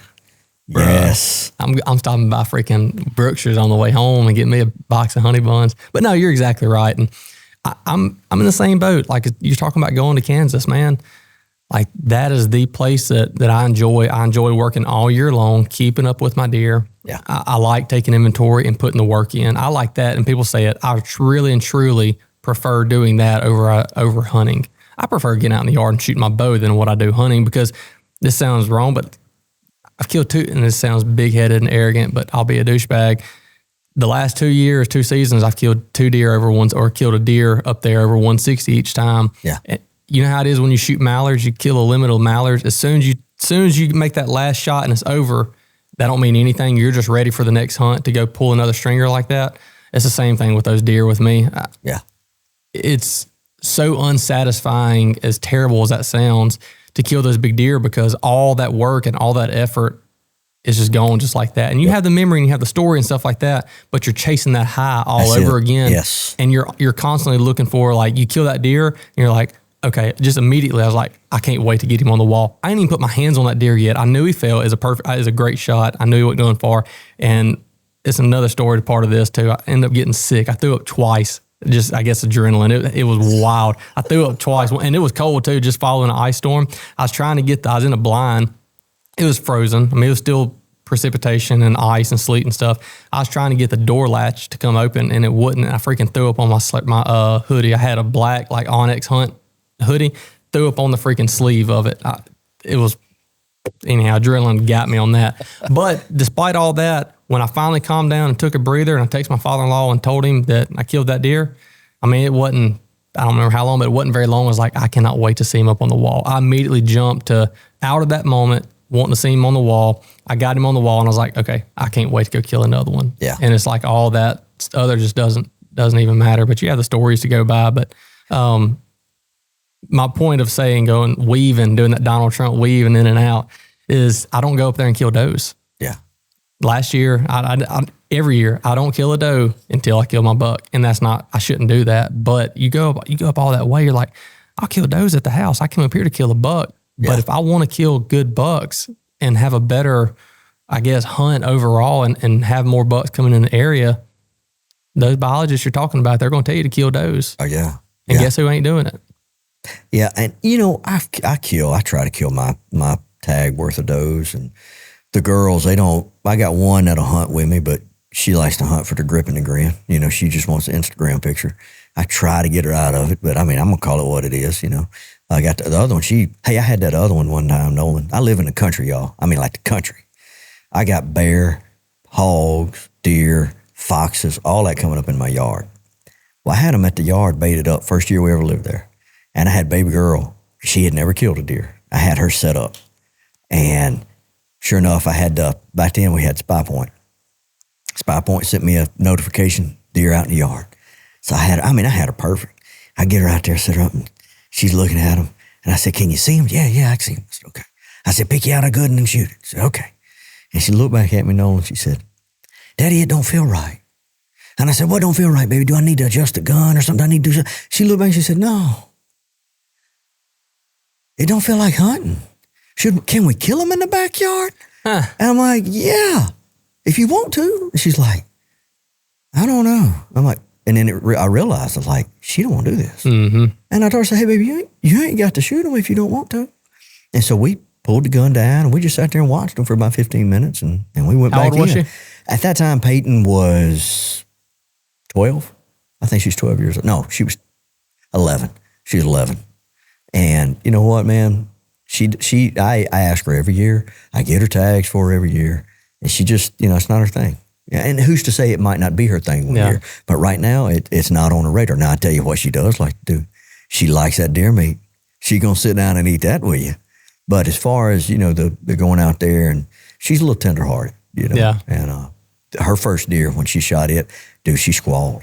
She squalled like a baby. And it wasn't because she killed a deer. It's because she killed a deer. She finally accomplished because she had missed one a couple of years before. And that emotion took over for her. I've got that one on YouTube as well. And she just squalled. And when I see her crying, I'm like, oh my God, whoa, Lord. And then I realized it was tears of joy. Yeah. But she, she's not into it. But the other one, she killed a 9-point last year. I remember seeing that picture. And good deer. But I want to kill a big buck. And this is the thing that I'm trying to, because you've seen my YouTubes. I try to get people to think about some of the why we do it, what we're doing aspect of hunting. And I asked her, I said, well, why do you want to kill a big deer? Well, because I want to kill a big deer. And then I start pulling that layer back. I'm like, no, baby, why do you want to kill that big deer? I said, you've only killed one buck. Why don't you want just another buck? Why does it have to be a big buck? Well, and then finally we got down to the root cause that her friends kill big deer and she wants to. And I'm like, hey, there's nothing wrong with that. I said, I get it. I said, but we should need to be happy with whatever we're gifted to shoot, because every deer is a gift. Mm-hmm. I look at it like that, man. I thank God for I don't care if it's and hey, don't get me wrong, I'm probably going to fuzz some folks up, but I have killed some fawns before, some little yearling deer. Bill Robertson said that's all he's going to shoot. That's a spot to aim at, and they taste the best. If it wasn't morally against what I believe in, I'd fill my freezer with them. Yeah. You talk about the best deer steaks, but you want to get them a little older, so, I don't want to shoot them. But I have on occasion, and one time I missed, look, now I ain't even going to talk about that. But what I'm saying is make sure we're doing, and the things I'm trying to instill in Addie is let's do it because we love it. Yeah. Let's not do it because that's what everybody else is doing. Right. I don't want to kill big deer just because Nolan's killing big deer. I want to kill big deer because I want to kill big deer. Yeah. And I'm not going to be less satisfied with a basket rack 8. Yeah. Because that's a living, breathing being on planet Earth. Yeah. And I honestly, I love them. And people are like, oh, you're a deer hunter. Man, we love these animals almost as much as we love our kids. We take care of them. We feed them. I tell you this, working at Reed Lumber, we sell corn and rice bran and all that stuff. I never knew. Oh, and me and Dad, I think we probably buy about 30 bags of corn a year, Nolan, the other day, we got in 8 tons of corn. It was a Wednesday, we got in at about 2 o'clock. And Thursday morning at 9:30, we were sold out of corn. People buy, and we ain't even as big as some of these other folks. Yeah. There's another place in Farmerville, Thomas Nursery, son. They sell it? Oh my gosh. It's unreal at how much they sell. It's because it's a great store. People love that store. Mm-hmm. Been doing it for years. It's a staple in Farmerville. People know about Thomas Nursery. And golly, and I'm like, my gosh, they buying this from us. Ain't no telling how much Thomas is selling. But it goes to show what people be able to spend money on. You listen to the same podcast I listened to the other day on the Southern Outdoorsman. The boy said to kill big deer, you got to have 3 things. Oh, yeah. You got to have time, you got to have money, you got to have support. And they're like, what do you mean when you say money? So, hey, you gonna drive all the way up here? What you gonna fill your truck up with? What you gonna eat? What the people feeding? And I asked somebody the other 2 years ago, one of the guys, he's predominant in the state of Louisiana with wildlife and fisheries. I don't want to name his name. He and I were having a conversation off the side.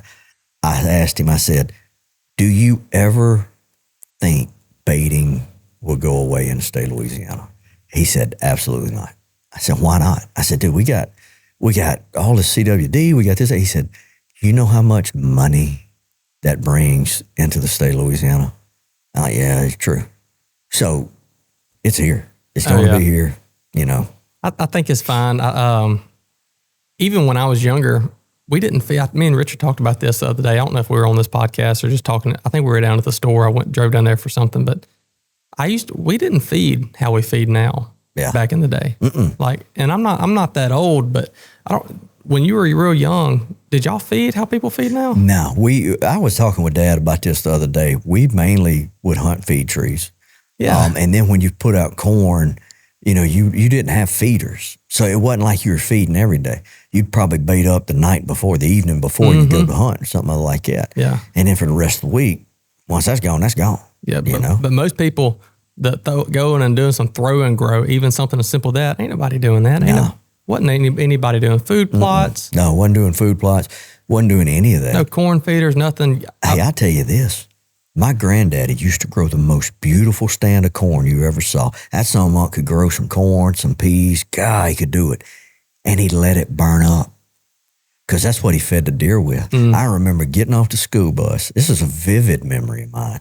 Getting off the school bus at Papa's house, going up there, and he'd have the corn laid out, and I would take it and dump it. And he had this old thing, and I don't even know if they make them. I mean, it's his daddy had it. You put the corn, the hole right on this side, like in your the pencil sharpener. Yeah, and it goes down, and it gets all the corn off, and then it throws the husk out this side right here. Yeah. And I mean, that's all we do. It's been a minute since I've seen one of those. We do that. And look, this is how anal he was. He'd write down every 5-gallon bucket, how much he'd weigh it. And that way he knew how much corn he grew that year. And that's what we fed the deer with. We'd go up there and keep it in 55-gallon buckets. He grew corn just to feed the deer? Just to feed the deer. Wow. Yeah. His old field corn is what it was. And that's how we fed the deer. Yeah. Is that right there? I remember going to Felsenthal. That's where I cut my teeth hunting up there on deer, turkeys, ducks, squirrels, everything. Felsenthal is where we hunted when I was young. I remember going up there because you can't feed up there. And right. Anyhow, even Lisa's, I remember going when I was young and throwing out like a trailer load of sweet potatoes. Is sweet potatoes, is that legal in Louisiana? Last I checked, it wasn't. Okay. Because I saw a fella selling sweet potatoes just the other day in Farmerville. It's like, I know what he's trying to do. Yeah, I don't remember. Wherever it was illegal, we weren't supposed to do it. And we went up there and did them. I don't even remember. I was young. I definitely couldn't drive. I remember being young, and having fun throwing those big old sweet potatoes, throwing them on top of the other ones and breaking them. It was, I thought I was doing something good, getting the deer to smell them more aromatic. But But I remember going and doing that. Other than that, I don't remember feeding a whole lot. I don't remember feeders. I remember going to Felsenthal, going and you looking for oak trees, and you go get your binoculars or, squirrel hunting. So you have your 22. Really, that's what I remember using, is just getting your 22, looking up there through your scope. Like, okay, yeah, there's some acorns, and you know about where it's going to be. Yep. And I'm still not great at telling the difference between some of the different hardwood, like nut-bearing trees. Still not great at it. But I remember then going, and if you're looking for this type of tree with these leaves on it, and if it has acorns on it, they're going to be falling quicker than this other oak tree with these type of leaves. And so I remember going through and figuring out, like, this is the area that there's these, red oak or white oak, whatever it was. This white oak's going to be right here, and it's going to drop before the red oak or whatever it was. So you don't really have that going on now. You don't. And that's one thing I was blessed with.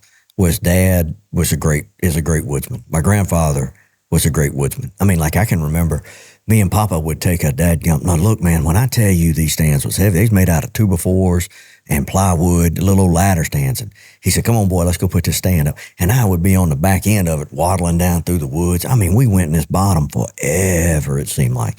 We got in this oak flat, and he leaned this stand up. And I said, you reckon you're going to kill one out of here? And he never looked back. He said, I know I'm going to kill one here. We set it up. Sure enough, deer season cut in. One day he hollered at me. He said, hey, come out here and help me. We got to go down here and get this deer. So I got in the truck. We went down there. He had done shot one. We get down there. Now, what's the number one thing? Because he's going to field dress every deer he killed right there on the spot. The number one thing when you field dress a deer is you don't want to cut that gut open. Mm-mm. We get in there, he's going to work. He's doing his stuff. He gets everything out of the way. He gets all the cold blood out of it. We always call it old cold blood, got it off to the side. And I'll never forget, he walks over to his gut pile and he slices that belly open. And I said, what are you doing? And he goes to working through that. He got him a stick and he goes working through that, the entrails of it. And he said, this deer came from that direction and he's out there feeding on something. And he said, there it is. And his belly was full of white oak acorns. Mm. And that afternoon, he went out there. He found a white oak acorn tree that was dropping acorns. And that next morning, he went back to that tree and killed another deer. No, he didn't. Yeah. I mean, that's the type of stuff we don't do anymore. Yeah. We don't do that kind of stuff anymore. No, and that's the problem. I think you talked about on one of your podcasts. This is a whole nother topic. I mean, we've been rolling almost 2 hours. Really? Yeah. But we're talking about, I said hour and a half is the longest one the other day. Yeah. And then we're 2.5, and then now we're bumping 2. But one thing that you got anywhere to go? You good? I'm okay, fine. All right. One thing that you talked about on one of your podcasts is, what is it? And you're going to tell me and fix it. But talking about the young kids going out there, your 8 and 10, 12-year-olds, just right off the rip, killing 160, 170-inch deer or whatever it is. You talked about that, and I remember listening to it. Talk with Richard about it. I think it's fine for to go, and if you know how that deer was killed, all power to you. Yeah. If you know the steps that it took for you to get that deer there and why you hunted that day or that stand or that wind or you hunted this group of whatever it is, that's good. If you're 10, 12 years old or whatever age and you kill monster deer year after year, that's awesome. Proud for you. But I think it definitely would help to know why you killed it. Yeah. Like, it would help you long-term as a hunter and as a woodsman to get if you kill 10 years in a row, if you're 10 years old and by the time you're 20, you've killed 10 150s or better, it's just easy. Yeah. There's not much work into it. It's not hard. And that's why I love archery so much, is it's hard. Yeah. That's why I love bow hunting so much. It's freaking hard. And you mess up way more than you succeed. But when you succeed, ain't nothing else like it. Yeah. See, when we were kids, I don't know if you remember this. I don't know if you're of that generation. We couldn't kill a doe every day. No. We had certain days that you could. So there was a lot of days I would wake up. Talking about like having your doe days or whatever? Yeah. There's a lot of days I would wake up and it would be 30 degrees outside. And I knew good and well there was a 99% chance I wasn't going to be able to shoot nothing that day. But I'd get up and I'd go sit in that stand anyway. Yeah. And you went through that suck. Till the doe day. And when it came doe, it was like Christmas, man. You didn't sleep at all. You got up next day, you finna kill something. That was really where even though it sucked, you learned to watch deer. You learned to appreciate what was going on. Yeah. And I'm not saying today, by today's standards, it's too easy. But, when we starting off kids, they're killing, good bucks before they ever kill a squirrel. That happens. How often does that happen? Yeah. I don't know of many kids that squirrel hunt anymore. You know, and you know that those basic foundations of being a woodsman that need to fall in to make you a well-rounded outdoorsman. They're outdoorsmen, but hey, I can tell you right now, and they ain't ashamed to admit it. I got friends that if the packing house is full and they kill a deer, they stand around looking at each other because they don't know what to do with it. They wouldn't know where to start on cleaning a deer. And that's happened before. We'll be at the camp. Me and my buddy Joe just like, okay, we'll take care of it. We'll clean it out right there, you know. It would, and not knocking them, but they just weren't raised that way. Yeah. You know, they didn't have, they're great. Don't get me wrong, they're good hunters. You know, they can go out there, they lay with it, they're dedicated, they love what we do. But, you know, the well-roundedness, you know, it kind of missed a little bit. You know? Yeah. And that's where that, you go out there, you kill a squirrel. I'll never forget this, man. Cleaning a squirrel. I watched my granddaddy, boy, he over there, he said, you see how I'm doing this? I said, yes, sir. He said, here you go. He handed me the knife. Yeah. And, you know, I started whittling on it a little bit. Same thing with the deer, you know, and you know, that well-roundedness, I feel like sometimes we may miss that mark. Yeah, a lot of times. Well, because we want, like, you know, Vaughn, he's 3 now. And I mean, you've seen that son run around. Like He's wide open. Yeah, like he's a great kid. Oh, yeah. But he's a lot of fun, and we cut up. But I want more for him than what I had. And every parent says that. It don't matter how you grow up, you want to do everything you can for your kid. As I told you, we were walking up the stairs. I almost went to catch him at one time. I was like, nope. And you called me, or you caught me on it, or called me out on it. What did you call it? Helicopter parent. And I was like, dude, I know, like I don't think I'm no helicopter parent thinks they're a helicopter parent. Yeah. I really and truly don't think I am. But like then he caught himself and he didn't do it back up the stairs again. And so you got to let kids learn their own. And I don't know, I want him to have fun, and I want to be able to take him and do some stuff. But I remember holding that cat squirrel, and my papa I'd always hold the feet. Well, if you're holding the feet of that cat squirrel getting skinned, the rear legs, you ain't doing the cutting and the whittling. Whoever's got that tail is who's doing the cutting and the whittling. Right. And I remember forever holding the back legs, and I'm telling you, we're over at Kisatchie, right outside Bernice, camping and squirrel hunting. And when he went and he handed me a squirrel and I grabbed the back legs, he said, he handed me a knife and turned it around and he grabbed the back legs. Yeah. I was like, okay, that's when things got real. And you cut the tail off right off the jump. Immediately. I cut more freaking tails off. I was ready to train a dang squirrel dog with all the tails I had. That's right. Absolutely. And it sucked, but that's the learning curve. Yeah. And yeah, that's what I want to do with Vaughn, and that's what I encourage everybody to do with their kids. Yeah. I know it's convenient going and hopping up in a stand and just throwing some feed out and having fun, just throwing feed or whatever, but take an opportunity, even if you don't know, take an opportunity to learn how to actually deer hunt. And that's what I'm doing. That's what we're doing now, talking about the moon and some of the different scents and the scrapes and things like that. I told Corey yesterday, we were on our way down to Spotted Dog to get some arrows cut. And I was like, man, I don't know. As big of a hunter as I say, an outdoorsman say I am, when I get down to the nut cutting on it, I really don't feel like I know a whole lot about whitetail deer. Not like what I should. You know what I'm saying? I know, dude, let me tell you. Remember all that I told you about when we used to do the podcast and we had all this, got and other going, and I thought I knew it all, baby. And at 46, sometimes I'm scared to open my mouth. Yeah. Because I realize how much I don't know. Yeah. You know, and that's sometimes I listen to Tactics and Strategies podcast, and some of the stuff, you know, it sounds good. And then sometimes I wonder, is just the person talking about something they theorize, or that they actually had multiple rounds of success doing this? Well, and it's like the guy that talks about one of the videos, talking about the moon overhead or under feet, and, you know, straight above you or straight up under you. You go and you listen. I'm not going to say their podcast. I would say their podcast if I remember, because they have good information. But he talked about the new moon. Yes, beautiful soft I love that thing. He talked about he only kills big bucks. He only is going to hunt and kill bucks or big bucks on like a new moon or something like that. Well, he's only going out there on the new moon. On the new moon. Yeah. If you only hunt on the new moon, you're only going to kill big deer on the new moon. Yeah. And so I don't know, some of the stuff that I hear about, I'm like, look, I'm going to try it. I don't care if it sounds like a gimmick or it is a gimmick. That nose jammer, that's the biggest gimmick you've ever heard in your life. But I'm telling you, when I go to the Mississippi River and hunt this weekend, and I go to Kansas and I go to Illinois and these different places, I'm going to wash my clothes in nose jammer. I'm going to take a bath in nose jammer, and I'm going to spray my stuff in nose jammer, because I've seen, especially in the Midwest where you can see a long ways, I've seen being downwind, or I've been downwind, I've been upwind, and deer will be downwind. They may not like it. They may throw their nose up and kind of smell around or whatever, but they ain't running off. Yeah. If they don't come in, that big mama doe, she's at least not blowing and stomping and letting every other doe in the country know that I'm there. And I've seen that firsthand, and so I do use that, but I'll try anything and everything. But a lot of stuff you hear about, especially as easy as it is, I called you at 2 o'clock or 12 o'clock today and said, hey, you want to do a podcast? And you're like, yeah, absolutely. And at 2 o'clock, we're sitting here doing this 4 o'clock now. It's 4:15. It's so easy to get content out. Yeah. You're more special and has a bigger following than myself, and I'm definitely nobody special. And it's so easy to get to come in here and do a Spotted Dog podcast and get good guests like yourself on. It's easy.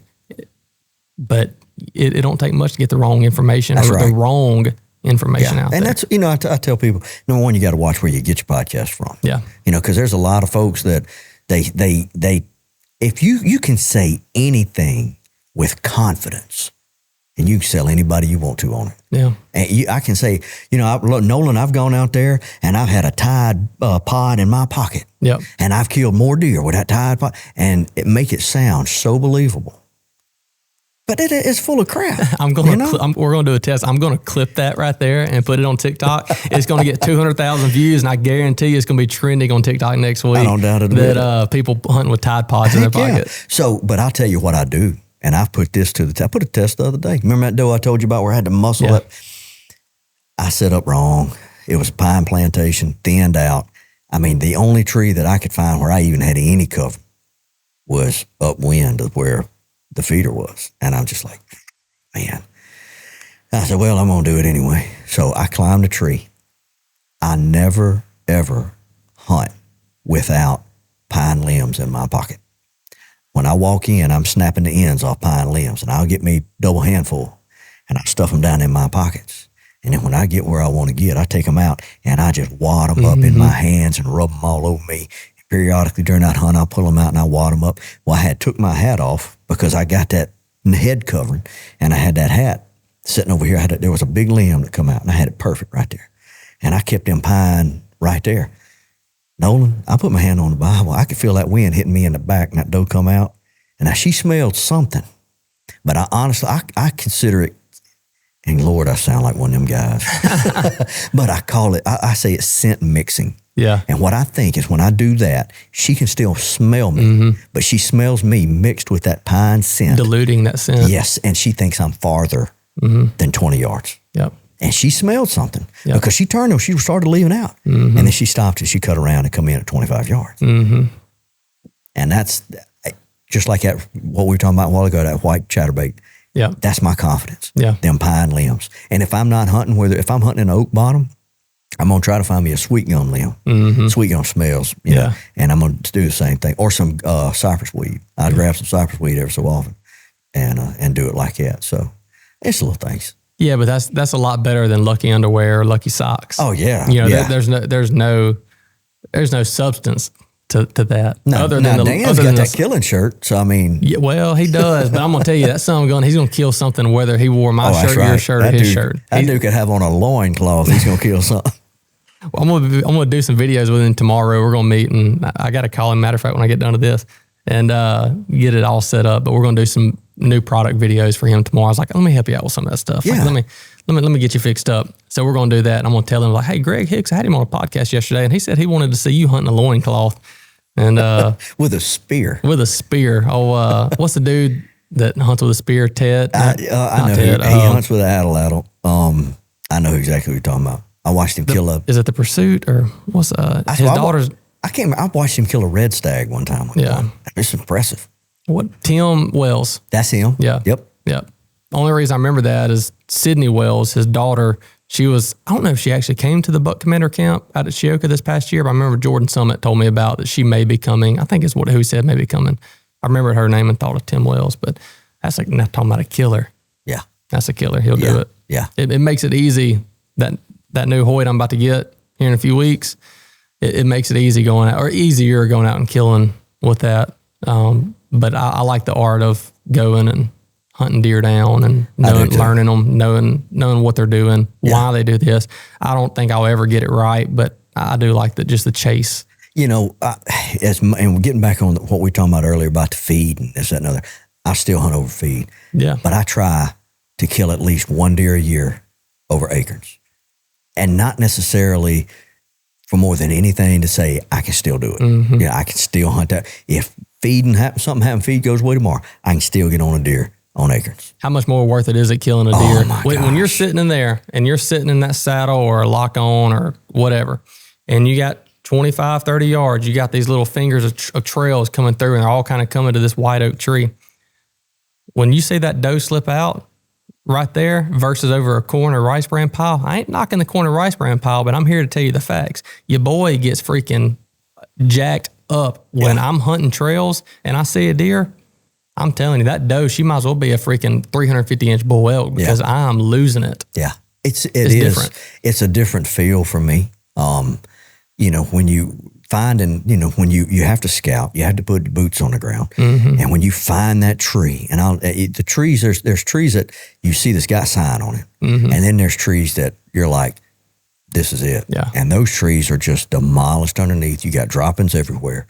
You're going to have squirrels in the tree, blue jays in the tree, and that's the tree. Yeah. I found one several years ago, and I've never found one like it since. It's a leaning red oak in a Luter bottom. Let me tell you something, son. When I was squirrel hunting, I found it. I'm like, man, this was back before we had hogs. I'm like, golly, it looks like hogs have been back here. And I got to looking, and it was just deer had just devastated this ground. And I'm like, my goodness. And I said, I'm going to come back and put a stand. This was back before saddle hunting. It was a lock on. Put a lock on. I missed a spike 3 times. Shot at him and missed him? Shot him, he'd run out and he'd come back to this tree. Oh, 3 times back to back. And I shot again, he'd run out and he'd come back to this tree. And I finally killed him. Well, the next time down there, I looked over here and there's a big, he was wide. Yeah. And he was, if I could have took a picture, it'd have been the most beautiful picture. This deer was standing amongst cypress knees about that high. And he was just standing there looking towards that tree. And I was like, don't do it. And I looked and he eased in behind me. And so them old lock-ons, you kind of have to worm your way around. And by the time I got wormed around, man, he was right there. Well, I thought he was 25 yards. No, I take it back. I thought he was 20 yards. He ended up being about 25, and I shot just a little under him. Mm. That next day, I went and got a rangefinder.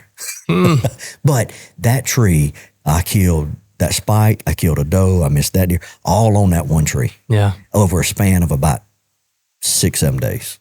And those trees, when you can find a hot acorn tree that's just raining acorns, that the deer love it. They're going to be feeding on trees. Don't get me wrong. You're going to see sign underneath trees. But when you see just the sign that you're like, this is it, you got to hunt it. Finding that, going back to squirrel hunting. I was young, I never scouted for deer. Never. I squirrel hunted. And I scouted for deer. But I squirrel hunted because I wanted to go and shoot and have fun and roam around the woods and not cut up, but I wanted to kind of slip and shoot and kill crap, shoot hogs or whatever. Yeah.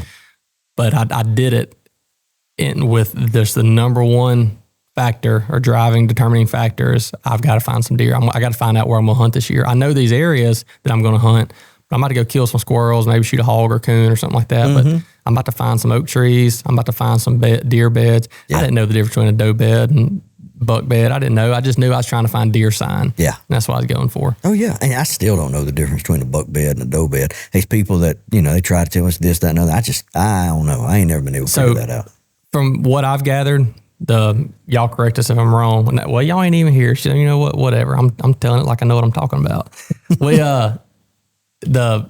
Any bedding that I've ever seen that is multiple beds in this little small area, especially if it's relatively close to food or water source, that's going to be your doe beds. Okay. Not saying that bucks don't stay there too. I don't know, but everything that I've heard, your more mature bucks, they're getting a little bit further away. They're not going to be right there bedding with all the other deer. And so if you find one bed and there ain't anything else, it don't matter the size of the bed. You find one bed and it's away from everything else, any other bed, anything like that, that's going to be a buck. Okay. A mature buck. Okay.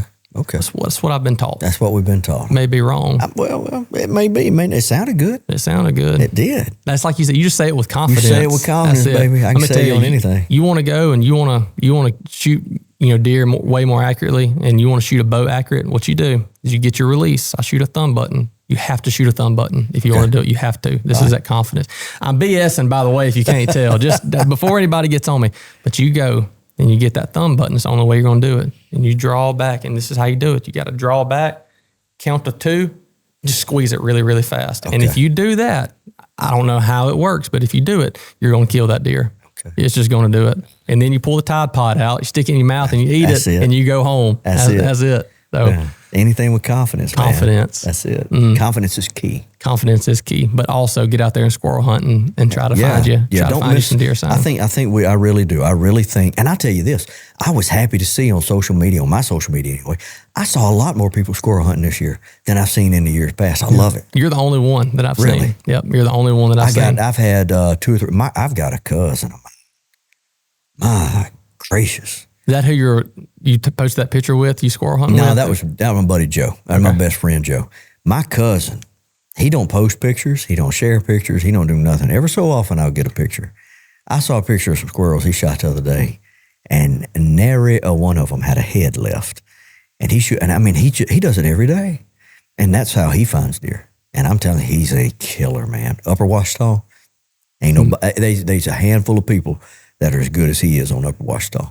So you go around like the west side of the river? Is that what you're talking about? Sometimes he'll go up there. I really don't know because he don't share a whole lot with me. Yeah. He tells me, I'll take you, but I ain't going to tell you. Yeah. And, but blindfolding you going in. He has stomped probably all that place. He lives right close to it. So he has stomped all over. He runs all over. And dude, it's hard to beat him up there. There's some good deer up around there. Oh, yeah. I've hunted up around that Hogwaller Road, that dead end down there. Man, I've stomped that place to death looking for deer. And we've killed some deer, but last time I've been in, Hogwaller Road, it dubbed its name properly. It's a rough one to get down. Man, well, but it is. It's a terrible road for sure. It absolutely is. But also the hogs too. Oh, yeah. Well, Upper Ouachita, between Bears and hogs, I live at the bottom of Upper Ouachita. Upper Ouachita from my house ain't far at all. And that's where that bear comes up in my yard. Ain't no doubt in my mind he come from the refuge. Mm-hmm. But hogs, bears, they thick in there. Yeah. Big time thick. And squirrels. Not squirrels anymore. Your cousin, he's in there. He wears them out, man. Hey, and he'll go up to Arkansas, some of them wildlife management areas up there. And just a squirrel hunt. Just a squirrel hunt. But that's how he finds deer sign. Yeah. I want to get back to some of the old timey ways, some of the things that I grew up doing and hunting, even camping. When was the last time you went out with some buddies freaking running yo-yos and camping? When was the last time you done that? Well, my buddy Joe that I showed that picture, we've got an opportunity to hunt some land in the Corny Bottom. And what it is Corny Creek goes and then it just kind of widens out, and we got a series of islands that we hunt. And I told Joe, I said, you know what we ought to do one day? I said, in place of battling this boat and getting it in, doing this, I said, let's find us one of them islands that we know doesn't have any deer on it, and let's have us a little camp spot. And we get out there and we camp. And even if we just stay overnight, that'd be fine. And we camp, and then we get up next morning and hunt that morning. And so I think that's what we're going to do this year. Just like you said, just kind of get back that old way, the old camping style, and do something fun. That's my favorite thing. My papa, he's over at Bernice right now at Kisatchie. He goes over there, and he's gotten a little bit older, but he still, it don't matter. Don't slow him down. He takes his camper over there. He's upgraded camper. He's got him something a little bit more luxurious instead of the old pop-up camper now. But he'll go over there, and he's got the same old coffee pot, the old Army one that he's had for 115 years, and still rolling strong with that. But to get an old disc blade, this is my favorite part of camping with him when I was young. Get that disc blade. You fried fish in it. You fried deer steak. Everything. You cooked potatoes, eggs, bacon, biscuits. You cooked everything in that. That was it. And it all tasted so good. I'm going home to fry some deer steak. I ain't even got any thawed out, but I'm telling you, what time is it? Food. Oh, yeah, it's 4:30. I got time to thaw some deer steak out. camp food, you can cook the same stuff the same way at the house. Yeah, it so much never better. tastes as good as it does at the camp. Yeah, I'm not a fan of the beach, but I'm telling you, you've never had a sandwich taste so good in your life than you did at the beach. You know what I'm saying? I know what you're saying. You get some beach sandwiches. Get that hot, boy, y'all. Man, I know what you're saying. It's good. Yes, sir. Well, dude, I appreciate you coming on. We've been rolling for 2 hours and 15-ish minutes. It would beat Dan. We didn't. He was 2 hours and 30-something minutes. We don't want to beat him. We can't he's the beat king. him. He's king. We got to let Dan have his king. I'm glad we did that one with him. That was so much fun. So everyone listening right now, if you stuck it out and you made it this long, I've got to do a better job at telling people this at the beginning. Check us out on YouTube, Spotted Dog Sporting Goods. Just type in Spotted Dog Podcast. Go check it out there. Don't forget, we need to plug yours in a second too. I know we did that. We definitely did that at the beginning. I want to do that again, but Spotted Dog Podcast, go check it out. And this is a video right now, but we also have the audio out there. But we're averaging close to 3,000 downloads per episode through Spotify and Apple Podcasts, all the different streaming platforms. So we're doing really good there.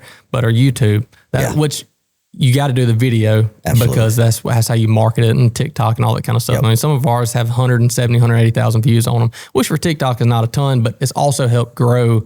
It's helped grow the podcast absolutely, too. Yeah. But I definitely want to get the YouTube built up a little bit. Not for any other reason, just for when we have things like this grunt call and want to talk about it, if we want to give any kind of demonstration, you'll be able to see it there. So anyhow, there's a video What kind of grunt call is that? This is Cuzza's. This is the Just Grunt. Yeah, Just Grunts, no gimmicks. Okay. Yeah, Preston Pittman helped me make this. Yeah. But I've been working on it. So deer have a little tick when they're grunting. I don't remember what they call it, but it's like a little tick, and I've been trying to go and get it, but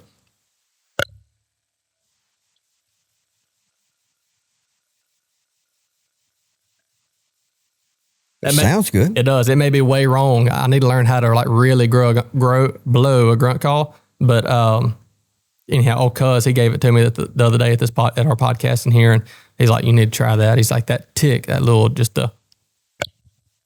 Yeah. I've heard some smaller bucks grunting behind those before, and he's kind of right. About every step. Sometimes if it's hot, and he'll just. Sometimes I've never heard that. It'll be that. It'll be that like that. Yeah, that's what I've heard more than any. Yeah, when I hear them grunting. Yeah. Well, I need to get that. Let me tell you, turn it around though. This is why y'all need to be watching the video instead of listening to it just on Spotify. But look, I will describe though for those. I also do voiceover on the side for Nolan and them plugged in. So I'm going to demonstrate. My day-to-day work is marketing and video production and photography and stuff like that. And so we use Greg a lot. If y'all have not noticed, his voice is way better to listen to than mine. So if you haven't noticed, we use him a ton for voiceovers. So what Nolan is doing is he is using the opposite end of the grunt call, which would mimic a young buck. It's not as deep. You see how I did that there? I like it. Yeah. They got it. They got it down, baby. You know? We'll talk about some of the other stuff. This is that belay system, rappelling out of the tree, saddle hunting. It's awesome. It's so awesome. You know, I tried to grow my TikTok to be a hunting TikTok, but that daggone cat took over, man. Just look. And the algorithm will not pick up my hunting stuff, whatever.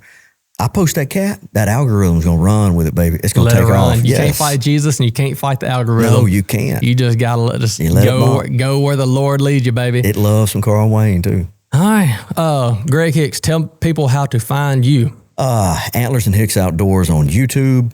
I also have LakeDarbonLife.com. So if you guys want to see how the Union Parish Buck Contest is progressing, you can go to Lake Darbone Life, and I'll have everything lined out with the scores, the sponsors, and pictures of the deer in their said categories. Yeah. Yep. So Antlers and Hicks Podcast. Follow you on Instagram, just Greg Hicks. Yep. Instagram's Greg Hicks. Facebook's Greg Hicks. TikTok, I believe, is Greg Hicks. You can see plenty of Carl Wayne. What's your Carl Wayne? What do you always close your episode out with? My name is Greg Hicks. This is the Antlers. No, I take that back. I say, this is the Antlers and Hicks Podcast. My name is Greg Hicks, and I'm encouraging you guys to live your life past 20 yards. We'll see y'all next time. There you go. Well, we're going to wrap it up with that live your life past 20 yards. You know where I got that from? From TAC. Because look, this is where the live life past 20 yards. Richard looked at me the first time I told him that, and he said, if you don't put that on a shirt, I'm going to. I said, okay. So I did. So when we set up to shoot with archery, yeah, where do you always set up first time to shoot? No, you're always going to check your zero at 20. At 20. That's your comfort zone. When you get out there at 30, at 40, at 50, places you've never shot before, you're outside your comfort zone. You're scared to death. You're like, man, I'm about to lose this arrow. But then when you shoot and you watch it go right where it's supposed to, what happens to that confidence? Through the roof. Through the roof. And then you know what you're ready for? That next 10. And then that next 10. So that's where they live life past 20 yards. Progression. Get out of your comfort zone. Yep. Do a podcast with Nolan. No. You may not. No, I enjoy it. This is a lot of fun. This has been fun. I've never been on anybody else's podcast. Really? Yeah, never. Well, I appreciate you asking me. Dude, I've been telling you for a while that I want to get you on. Yeah. All the other video crap we do, I'm like, dude, I want to get you on a podcast. I hate Richard wasn't here. I wanted to holler at Richard too. Richard's putting bows together, and Michael's off today. So Michael's off on Tuesdays, Richard's off on Thursdays. I got you. And I say they're off. He may not be. We're going to Cottonwood this weekend to hunt for a little while. So they're taking off early next week for a little bit. So they may be working all week. I don't know. Yeah. But yeah, he's working. He can't leave that bow counter. He can't. Sun Gun owns one of the best sporting goods stores in Louisiana. Yeah. And if not in the country, I'm telling you, it's awesome. Yeah. And he ain't leaving that bow counter. No, he can't. He's a vital to that place. He and Michael. Yep. Wrap us out. Wrap us up. Give us that last little outro again one more time. All right, guys. My name is Greg Hicks. This is Nolan West. This is the Spotted Dog Podcast, and we will see you guys next time. We want to encourage you guys to live your life past 20 yards. Appreciate you, my friend. Thank you, brother. All right, guys. Thank y'all so much. Spotted Dog Sporting Goods. Check us out. We'll see you next time. Bye, y'all.